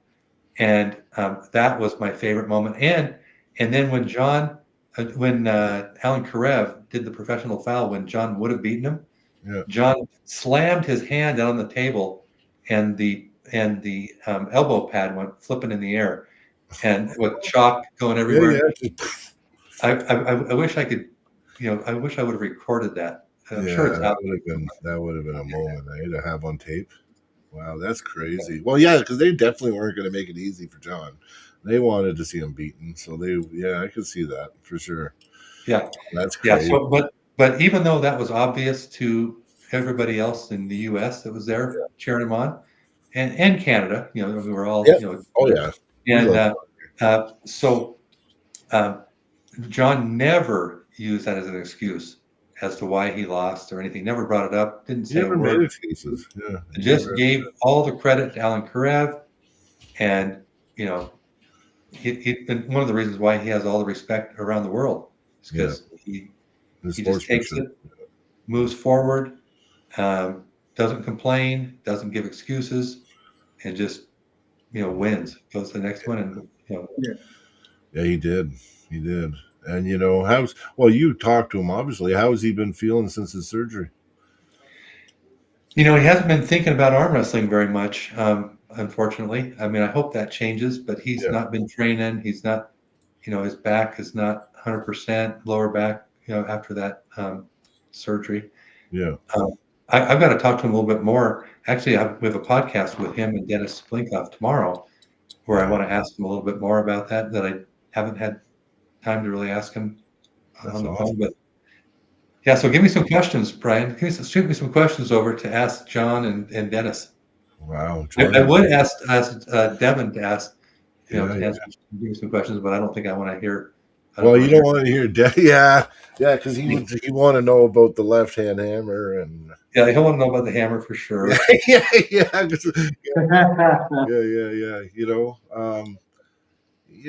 Dennis, I've been watching him. I'm just concerned with his health again. I just want to make sure he's healthy. So, I don't. He doesn't look as good now because he's not been really training as much, and he's not been really able to, with the hair transplant. I see all these videos they're putting up on him and stuff. So. Yeah. So, I mean, we'll see. But the cool thing is you've got the GOAT right hand, and you've got the GOAT left hand. Left hand, yeah. Both true. Talking to each other and on the same. True. And they have so much respect for each other too. Yeah. They do. Yeah. And Dennis did get. I think John Brzenk is our number one bucket list. Yeah, that's our. You know what? We had this big, huge bucket list. So, tell you the truth, the only two guys that were really important to us left is John Brzenk and I'm friends with him on like Facebook and stuff like that. But I don't know what it is. It's almost like I haven't wanted to disrespect John and ask him to come on the pod. Like I didn't know how to ask him, and because he's like kind of the top guy on our bucket list. I'm okay with him being kind of the last guy we do on the bucket list. But there's another guy that I would like to get on, but he won't respond to me. Is Ron Bath? I want to get Ron Bath on. Ron will come on. Yeah, He's I had talk to Angie. I talk to Angie all the time. Like, Ron doesn't respond to Messenger very well. yeah. Well, just do it all through Angie. Let Angie. I should do and that. now that Angie's back, feeling pretty Yes. good, that she's training again, or at the gym a little bit, right? I've seen that. Yeah. I know. She's too strong. I told her she was way too strong for that to beat her. So, yeah. So she's looking that's right. like, I've seen her with the dumbbells on her post. That was great. Yeah. No, that's really good. I hope that she gets her strength fully back and comes back and arm wrestles again too, because she's pretty amazing. Yeah. She is. Yeah, she really is. And as a person and as an arm wrestler. I agree. Oh yeah, 100%. 100%. I think she's from here. She's Canadian originally. Yeah, she's Canadian. She's from BC, right? So, yep, BC. Yeah. Cody, don't you have? Actually, I have a really good family friend who's cousins with Andrew. Yeah. Oh, really? From where I grew up. Yeah. I remember I was telling her I was into competitive arm wrestling. She's like, I know one competitive arm wrestler. She's like, do you know a guy named Ron? I was like, Ron Bath? She's like, yeah. I was like, of course I know who that is. Yeah. Well, people ask me all the time when they find out, I'm doing arm wrestling or my friends or whatever, and they'll say, oh, hey, do you know Devin Larratt? I've had that too. I do happen to know Devin Larratt. Yeah. I think that's the number one thing, because I think I had my first year arm wrestling. That's what I'd get, like, oh, arm wrestling. Do you know the Devin guy? That Larratt? Everybody. Yeah. But you know what? Everybody can say because he's been around and he's been so available for everybody. Everybody's gripped up with Devin. Like, that's one thing that's amazing, right? That when he was on that Cosmic Punch train, especially, he went everywhere. So everybody had an opportunity to grip up with Devin. So you can say, I know him. Yeah. Yep. Devin's really big on doing those collab videos with I forget the guy's name, but the climber. He did collab videos with Larry Wheels before Larry Wheels got into arm wrestling. He did it with the Strongman. He's done it with so many people. Is it Magnus T-Ball or something? Juju Mufu. Like Juju Mufu, who he doesn't really even arm wrestle anymore. He just does it for a hobby, but he loves just strength sports. Yeah. That's good. That helps arm wrestling too. When Devin, see, that's what people don't give Devin enough credit for too. Devin, with these collabs, like with Juji and with Brian, with all these people, that does so much to get eyes on our sport. And I think, like Robert saying earlier, that we need more Devins. Well, we do.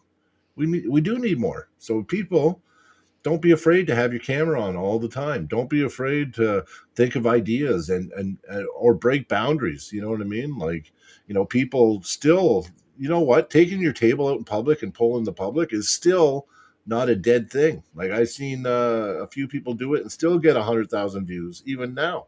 So it's like anybody, it's like if you want to do something and you just do it, you'll never fail. You're going to succeed. It's just about consistency and just going for it. That's why I think, it's like, I think we could have maybe not more Devins. I don't think you'd ever have another Devin, but you could have somebody that would be themselves and people would talk about them highly and what they're doing for arm wrestling, like Schoolboy or the Arm Wrestling Whisperer. He's not even the best arm wrestler, but look how many views that guy gets. You know what I mean? Yeah. I talked to Teen Weight. So that's his name. Yep. Yeah, I talked to him today, actually. Yeah. And he's been kind of quiet, but he's going to get back into it. I mean, we need everybody. He's got good straps. Yeah, I bought straps from him. Oh yeah, very good. Lion Pride, I think they're called or something. Yeah. Anyway, sorry, I was just plugging them. So go check out the Arm Wrestling Whisperers straps. They're pretty good. Yeah, they are good straps for sure. They are. Yeah. So, and I hope too that, EVW can just keep, well, I don't think, you know what, it is the pinnacle of arm wrestling, right? So that's why I say, you know what, like I was really harsh and I did slam GVW like hard. And I knew it was going to fail because it was so damn spiteful. I would say if you're going to start a league and want to have good matches and be successful, contact Robert, contact Dexter, work with them, and then you know what I mean. I just don't these leagues that are just like trying to compete. Now, someone's out a bunch of money on that last GVW event because that was just shit, right? Like it was like wasn't very good, right? And the whole thing kind of started out of I think still spite towards East versus West. So anyway, I know I went on a rant there because I have a million things I was never going to be able to say this pod. So anyway, got off topic. EVW is the shit. It's going to keep growing. It's going to be the mecca. Like we're all going to be dreaming in 10 years to be on East versus West. And yeah, I don't know. Dreaming now. Yeah, I'm dreaming right now. That's what I'm doing. Like, well, I never got to answer. Thank you, Brian. You guys are awesome. I wanted to finish because one of the questions was about getting Nick Stone on and getting and getting people like that are coming up through the ranks and getting them on the stage. So I was saying the problem we've got is we've only got 4 hours, right? We want to get it down to 3 hours, which is even less, which is difficult to do, right? But we're doing it. We're taking the steps to make that happen.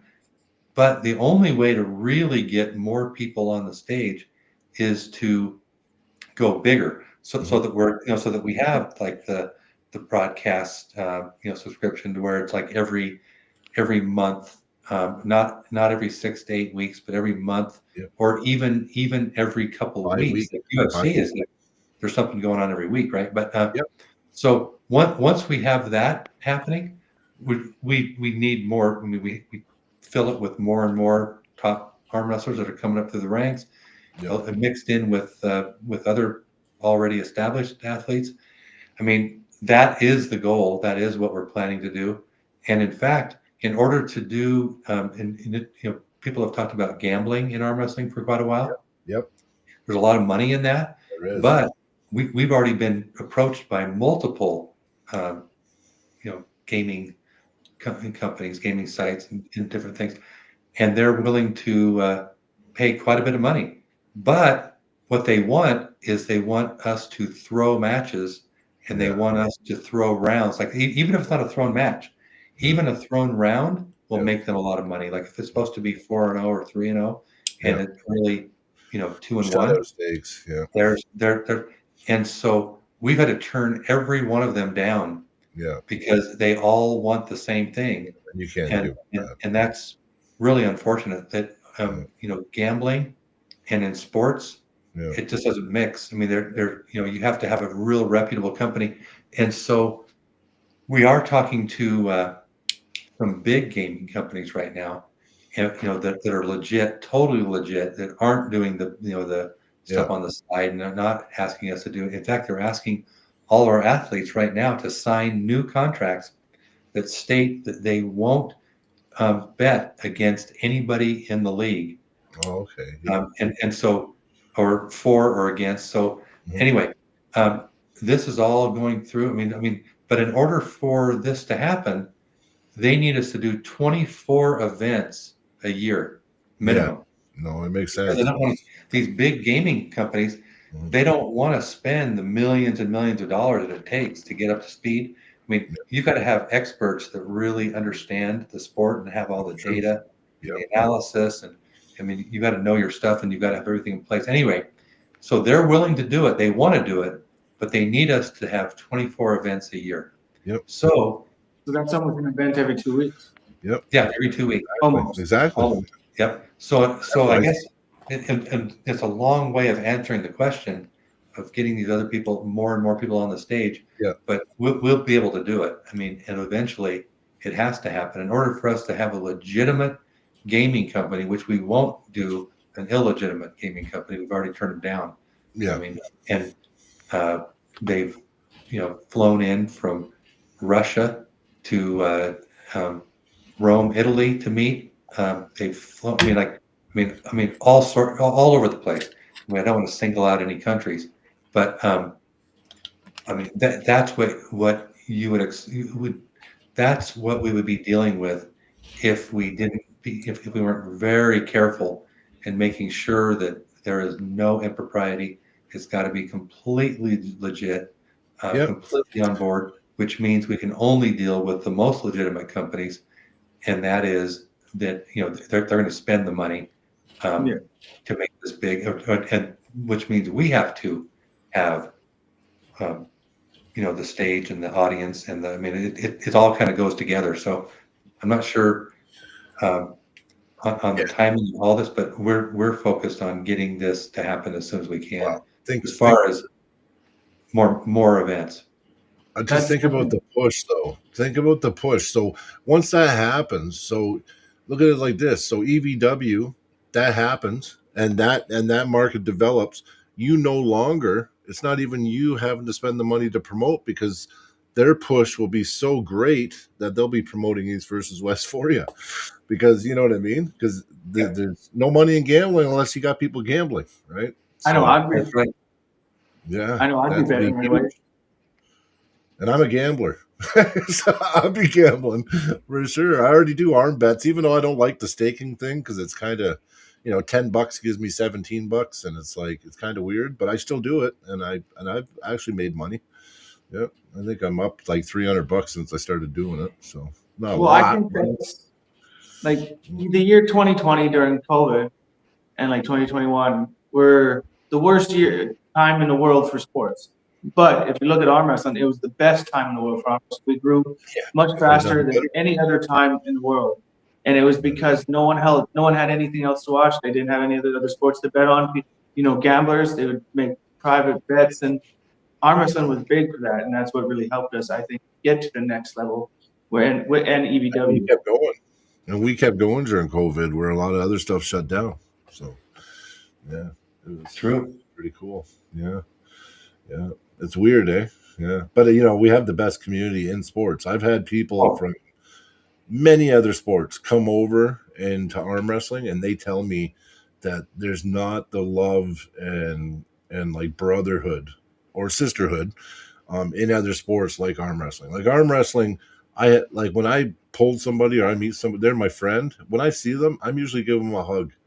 I'm usually happy to see them at the next event. And I've been to Montana, I've been all across Canada, I've been like many places, and they're all my friends. And I've never had so many good friends in my life. You know what I mean? And arm wrestling did that, right? It's the best community in the world, and it's not just in North America. No, it's no. Everywhere around the world. If you were to go into Russia, for example, and pull there, you would see that brotherhood, sisterhood, whatever. I mean, you would see that there. I mean, I saw in WAF every year. I mean, it doesn't matter what country you're from. Doesn't matter if you speak the language. You're all connected. I've never seen a sport like it. Actually, I mean, it's quite unique, and the fans really understand the sport. I mean, I think the best thing we can do is listen to our fans more. Yeah, I agree. We are trying to do that. I mean, this 2025 awards, that's the same. That's huge. I love it. Let's get the fans to, engage, because you know what? These arm wrestling fans are very smart, very intelligent. You've got the people that are, the outliers that are really negative, maybe, I mean, like some really, hurting the sport, in my opinion, and hurting everything they touch. But it's a way of validation. It's like, hey, I'm going to get some attention here. Even if I'm trolling, I'm going to get attention. Those are very small numbers. The majority of our fans are extremely intelligent, very, very well versed. They know what they're talking about, and I actually think, I mean, one head, you're not going to get very far. If you just have one person in charge of everything saying, nope, got to be my way, you're going to fail. I mean, you're only going to go so far. And if you stayed small, maybe you could still make it, but there's no way you can continue to grow unless you have more people involved. And so what we've got, I mean, so then, 2 heads are better than 1, 5 heads are better than, I mean, it just gets better. Yep. And so if we utilize our community and all the people that are trying to make the sport grow, and like you guys are doing, like 98's doing, like Mac is doing, like so many people are doing. And then in Europe, the same thing. I mean, you've got the Swiss Open guys, Ivan Cheroni, biggest arm wrestling tournament in the history of the world. And now it just almost doubled in size this last year with our Swiss event. Yep. I mean, you've got lots of people like that in Europe, though, that are doing the same thing. All over, people are growing this sport and very smart, very knowledgeable. There's not just a few of them. It's like many. In fact, if you looked at the majority is usually right. In any sport, but in our sport, I mean, they get it right most of the time. I mean, it's funny. You look at some platforms, some news media platforms. I won't say which, and you've got really great. I mean, you've got. I mean, I can take whatever the comments are there and throw out the outliers, the really negative people that are trolling. Because, I mean, otherwise you're going to be off track. But look at the majority, and they are right on.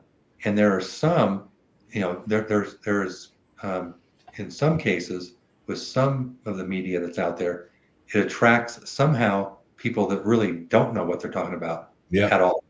A lot of them. I mean, and they think they do, but they don't. But if you throw out again the outliers, we have so many very, very intelligent, very educated fans. I can't imagine a sport that has more. No, I know. Per capita. 100%. Super chat, $2. I'd like to see King of the Table Arm Sumo Edition. Okay. Arm Sumo Edition. That sounds pretty cool. Okay, sounds good. Yeah, no, sounds good. I like good. the name. I like the name too. That's what I was saying. I think the name's catchy. One thing I'll throw out there quickly, we are actually franchise. So 98%, we are affiliated. So we're a franchisee of 98%. Oh, so great.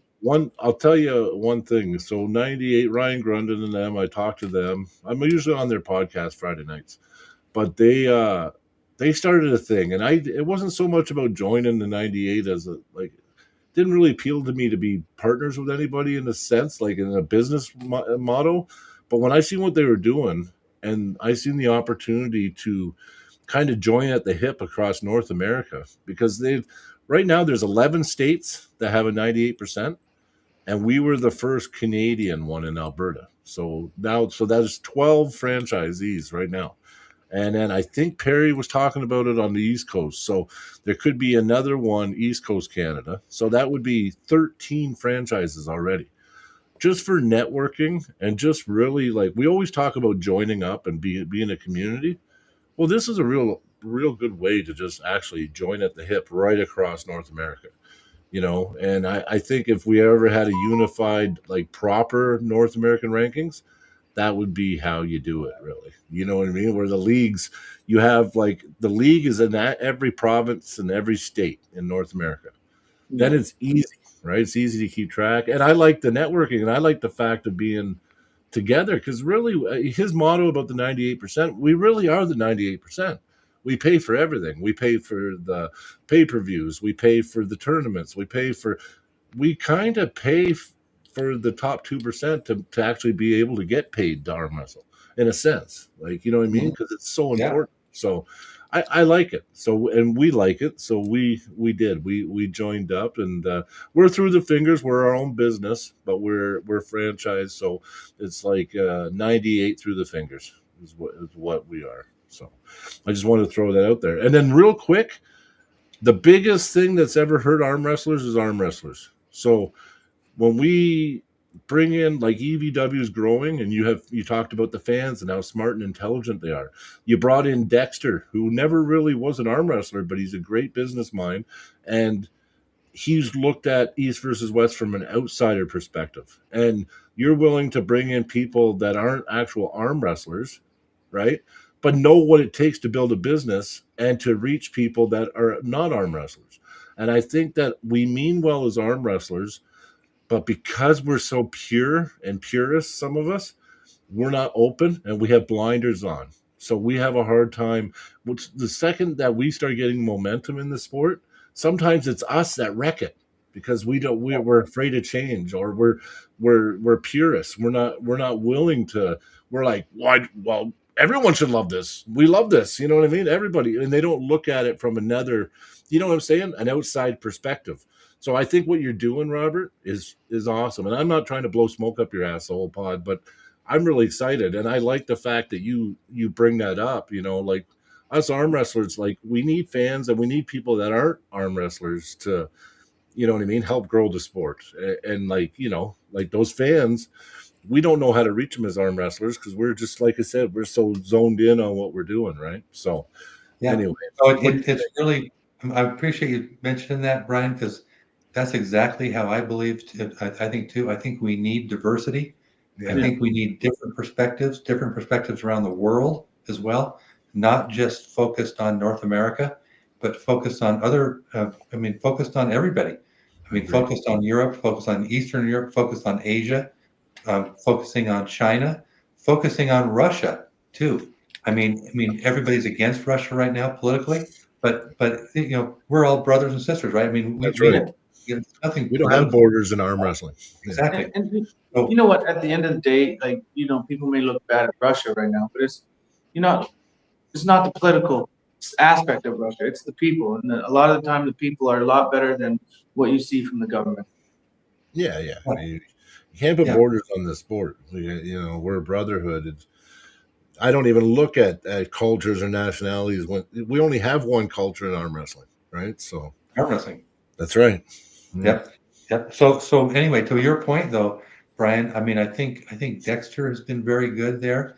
Now he gets a lot of flack from the arm wrestling community because he's not an arm wrestler, and people think, oh, you know, hey, he's doing it for the money. Well, guess what? He's Yeah. not. I can Yeah. tell you right now, he's not, because he's not getting any money, Yeah. zero money. In fact, if we were to make any money, it goes right back. It would go Yeah. right back into the business, right back into arm wrestling and arm wrestlers. You know, so that is a misconception, and he's hurting his own. So I can tell you too, he's got multiple other businesses, and I Yeah. know that he's neglected every one of them in favor of arm wrestling. Yeah. The businesses that actually are making his money, Mhm. he's neglected at the expense of arm wrestling, Yeah. because he went to one event in Istanbul in 2024 and it changed his life. I mean, he's like, he liked just the idea of arm wrestling because of me. We were friends, Yeah. but he never got into it. Like he would have never dropped everything around him and given all of his time. And you would never believe this unless you were you guys who put on events. Mhm. But you know, he truly does put in more time than even I do because I'm just not physically able to. But I he know. puts in literally more than 140 hours a week. People will say, "Oh, you're lying." I'm absolutely not lying.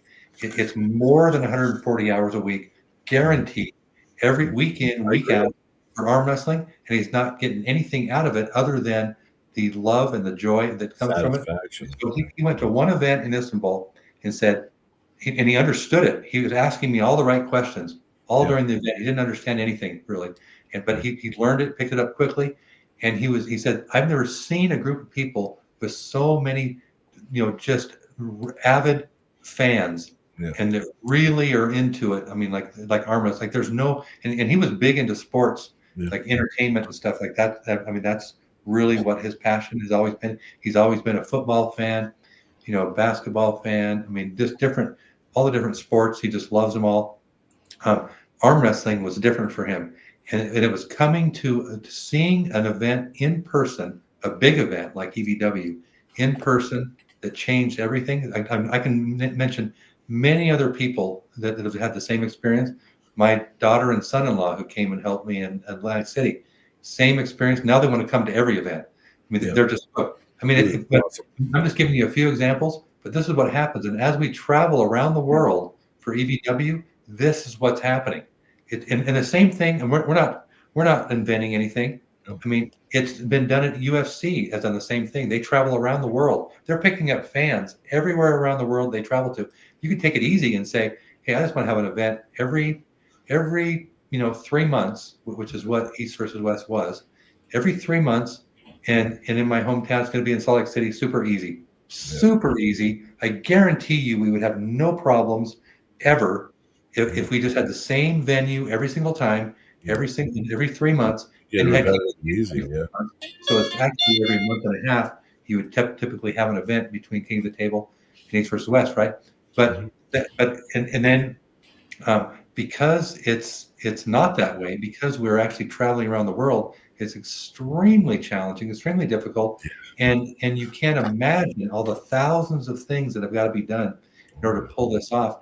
And so this is what's happening around the world right now, and the big shift that's happening that's going toward arm wrestling. But you're right as well, Brian. The arm wrestlers are the worst enemies to arm wrestling They don't because know it, but they don't know.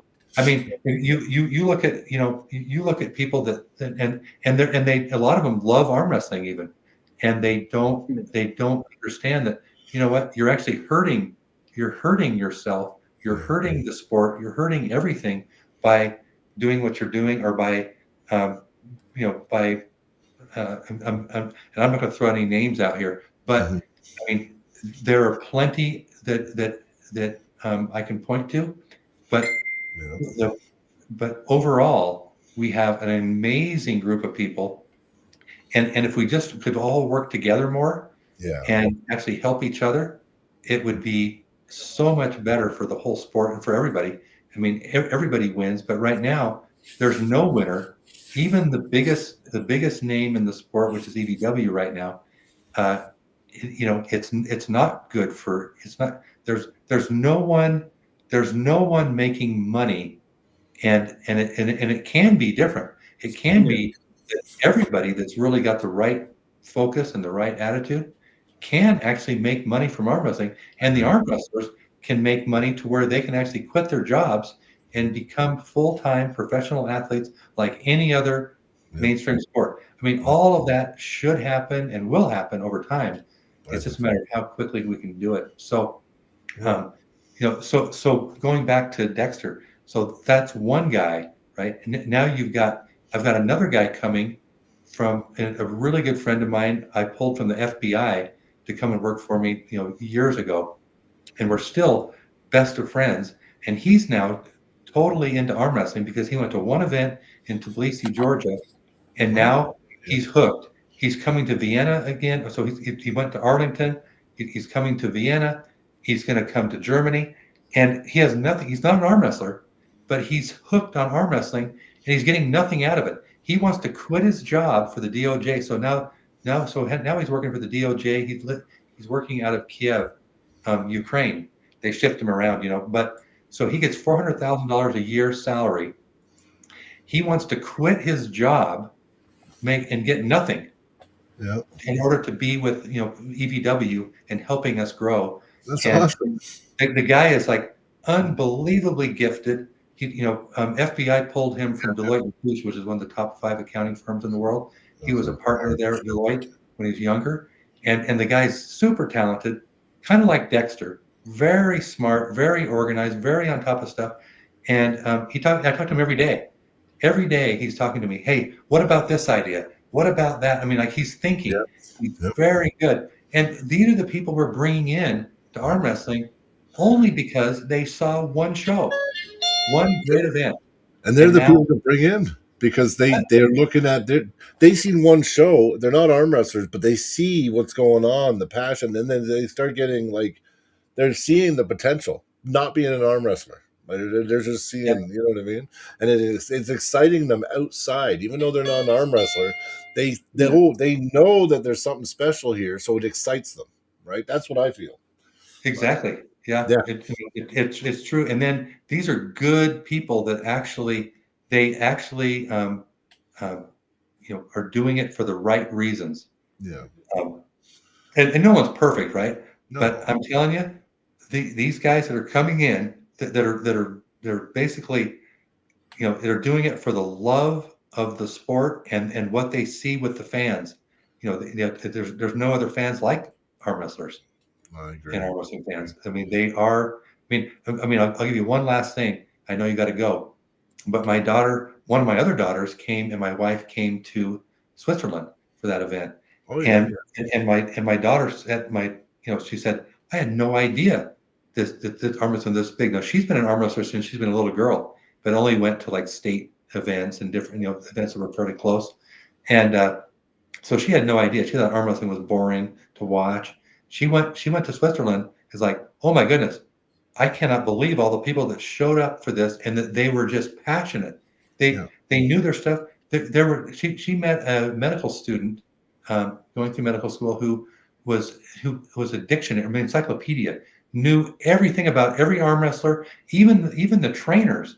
He knew everything about everybody that was there and was teaching her. Oh, and then this is the story of this person, that person, and it didn't matter anybody that walked by because she brought him up into the green room and was and it was like amazed, like how can you have people this passionate and this intelligent and so pure? They just love arm wrestling, and they're all over the place. Yeah. Well, that's why I like that arm historian guy. I think he does a good job with some of his videos. He does. Yeah. I love all these guys. Yeah. Well, really going to be a doctor? What's that? Isn't Brian Grundon going to be a doctor? Brad Grundy. Grundy. Yeah. Brad Grundy, you mean? Yeah, yes. That's what we said. Yeah. He's gonna. He's also. So we've just got. I just cannot believe the level of people that we have as people. Not forget about arm wrestling. Yeah. Just the level of people that we have here that are doing it for the right reasons. Yeah. And for the love of the sport. Well, and if you don't have that, look where it's got us in the past. Yeah, no, exactly. Look at every single organization that's failed. Yeah. It has been because they did not have that, or they when things got hard, they folded. Yep. Or ego. Yeah. Egos do it too. Too big egos. That's a super killer. Good point, Brian. Yeah. Egos is what kills us every time, and that's a better way of saying that arm wrestlers kill arm wrestling. Yeah. It's egos that kill arm wrestling. Right. If we can keep egos out of it, and it's hard to do. I'll even be the first to admit there's egos everywhere, even at EVW. We're dealing with egos every day. Everybody is, but if we can pull egos out of it and actually just be focused on what the right answer is. Yeah. Focus on the truth and the right answer. Everything else comes into play. Everything else works out. But if it's about us building us up, building me up, building EVW up at the expense of others, it's not going to work. But but that's what we have in spades.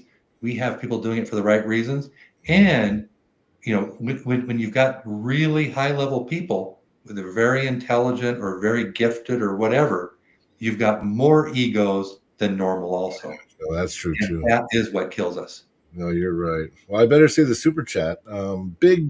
Add big money and quality to EVW tourney.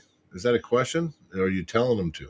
And then help pullers justify travel. Oh, listen. So I don't know. I'll say what I think about the tourneys, and then you can answer this. So what he's saying is add bigger money to the East versus West tourneys. That way it helps costs and stuff if they win. I'm contracting the tournaments out for one, right? Because you got way too much going on with the main event at East versus West. So you've been actually just subcontracting the tournaments to smaller promoters. That's what I've seen, right? Is that true, Robert? Yeah. So what we do is we say, it's different for, not every tournament's the same, but our model that we're trying to use over and over, and it's working very well in Europe, for example, is we just say, you guys get all the money. I mean, 100% of all the money that Give comes it in. back in prizing then, yeah. Yep, give it back, 100% of it. I mean, and then what they're doing is they're helping to promote EVW. Mhm. It's helping EVW at the same time. We're helping them. They're helping us. It's a true partnership. Yep. I mean, I believe in win-wins big time. Yeah. If we can help, you and you can help us, and we Yeah. can help each other grow, why not? But Well, we have. yeah. But I mean, you'd be surprised how that is. We would be, you and I, Brian, and I mean, we would be in the minority. Yeah, probably. I know you're right. Because you know what I'm thinking right now? I'm thinking long as an event costs, like if I was, so let's say you came to Calgary and you said Brian handled the tournament, I would think right away just about having costs covered. But after that, it would be, you know what? Let's make this the biggest, baddest fucking East versus West tournament ever, and let's like put it all back in, like you know what I mean, and let's just make it great. And you know what? After the event, then I'd be thinking, well, hopefully people can say, oh, Brian ran that tournament for Robert, or like through the fingers, Cody and Zach with me, they ran that tournament. And you know what? It was the best tournament ever. And the prize money was great. And we were happy. And it was done proper and professional and everything. I wouldn't care about a friggin' cent. I would just want you know what I mean? That feeling of accomplishment running a really good event. And that will down the road make me money because people will come to my events after that. Like, you know what I mean? Yeah. That's how I would look at it. Right. So, yeah. Yeah. So hopefully but again, yeah. I mean, unfortunately, that's kind of the, I mean, here's what, the typical thinking is, and it's because of egos, right? It's like, hey, let's point fingers at all the things that are going wrong and all the things that could be done better, which I want to hear actually the things that could be we Well, could do of better. course. And then rather than tearing down, let's build up, let's build everything up, and let's make things better. Let's continue to improve and make things good for everybody. So that's just kind of my rant of, I guess, for the day is that, I mean, as much good as we have in arm wrestling and arm wrestlers and in the community, we do have another problem because of the great, I mean, we have so many positive points. You've got the yin and the yang. You've got the pros and the cons. Well, the con is that the egos are rampant, and I mean, not everywhere, not everywhere. I mean, I can tell you the people that we're working together with the best, and it's really growing the sport. I'm gonna do a shout out to one guy here, the guy that owns and runs the Swiss Open, which is Yvonne Chironi from Zurich. Yeah. He is engaged, I guess, with to Snezhana Babayeva. That's Rustam Babaev's sister. Anyway, he's doing this for the love of the sport. So is Snezhana, by the way. I mean, and many others, too many to even mention.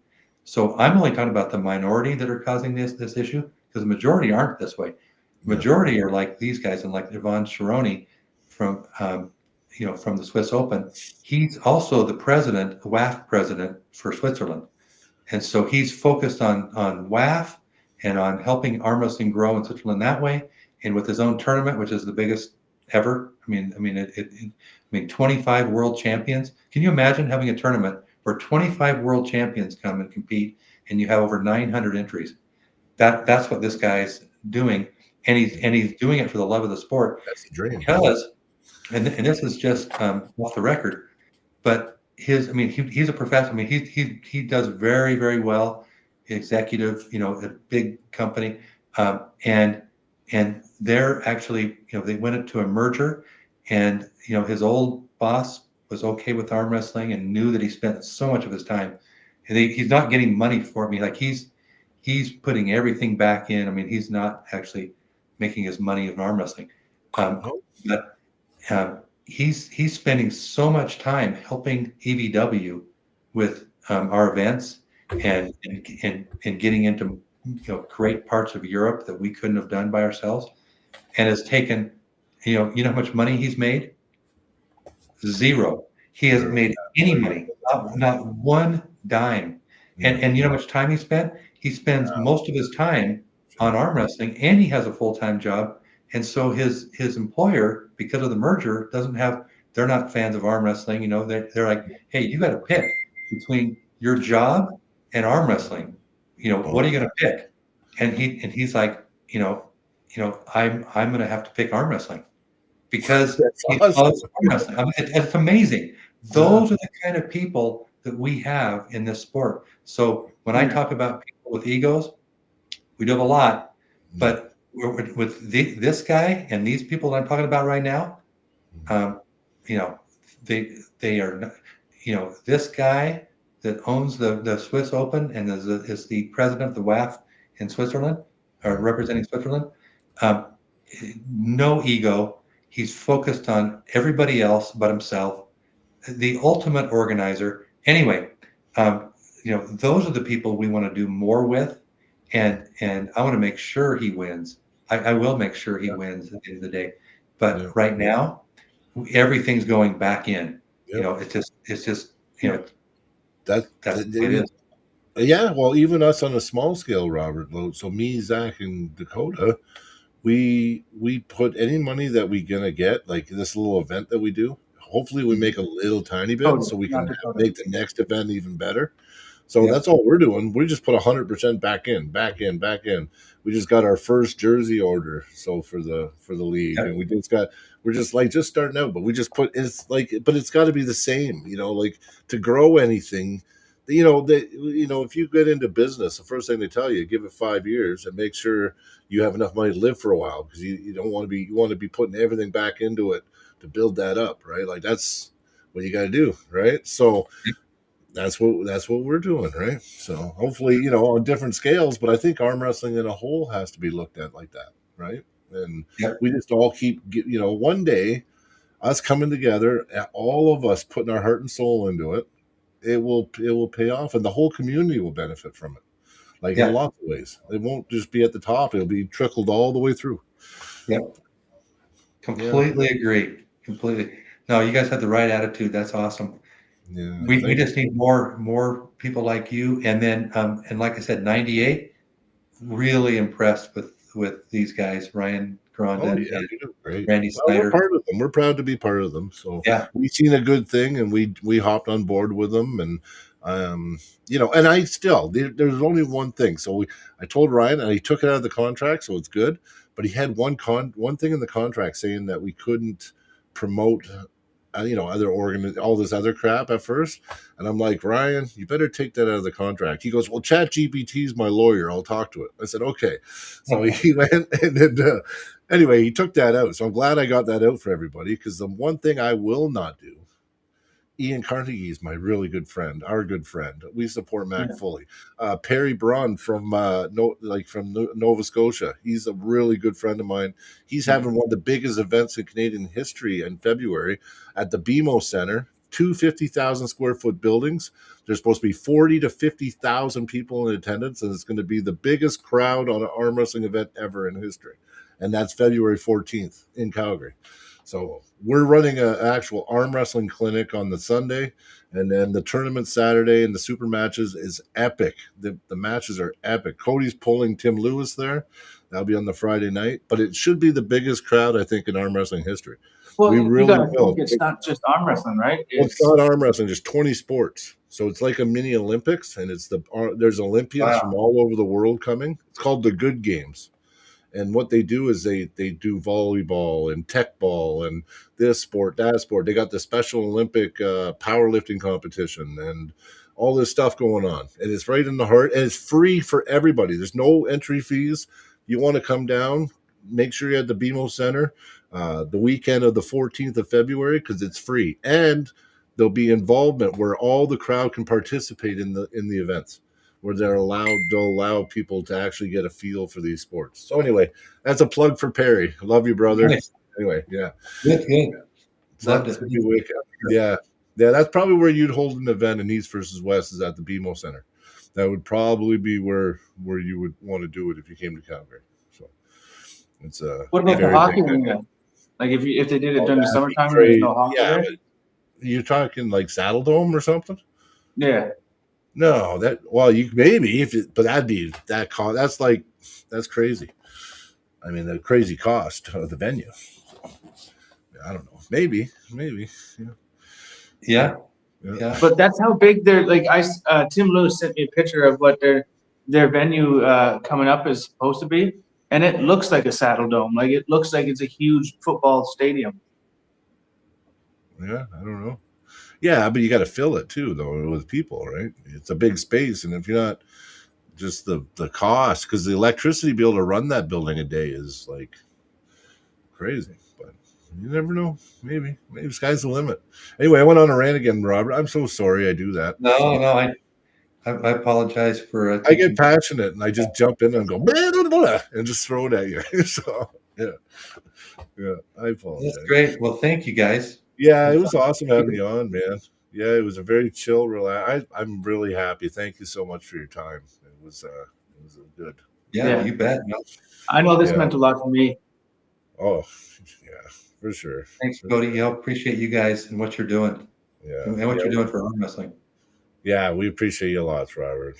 Much love, and same with Dexter. Dexter was very nice to me. When I first met Dexter, he didn't have to give me any time. He gave me his phone number. I was able to call him. He actually encouraged me to do live commentary on East versus West. So, you know what I mean? It was nice because I would never have done it. I was against it before, right? Because I thought maybe it might hurt. You know what I mean? Pay-per-view buys. So. But I think we sold a lot of pay-per-view buys just by putting the link in the description and in the chat, right? So constantly telling people to watch it with us. So I think it helped. But anyway, I can get ranting again. I better not. Thanks everybody in the chat tonight for joining us. Yes. It's been an amazing interview with Robert Baxter. We love all you guys. And yeah, Robert, keep killing it, buddy. We'll be watching in the wings. Thank you, guys. You guys do the same. Appreciate it. For sure, brother. Okay, you have a good night, man.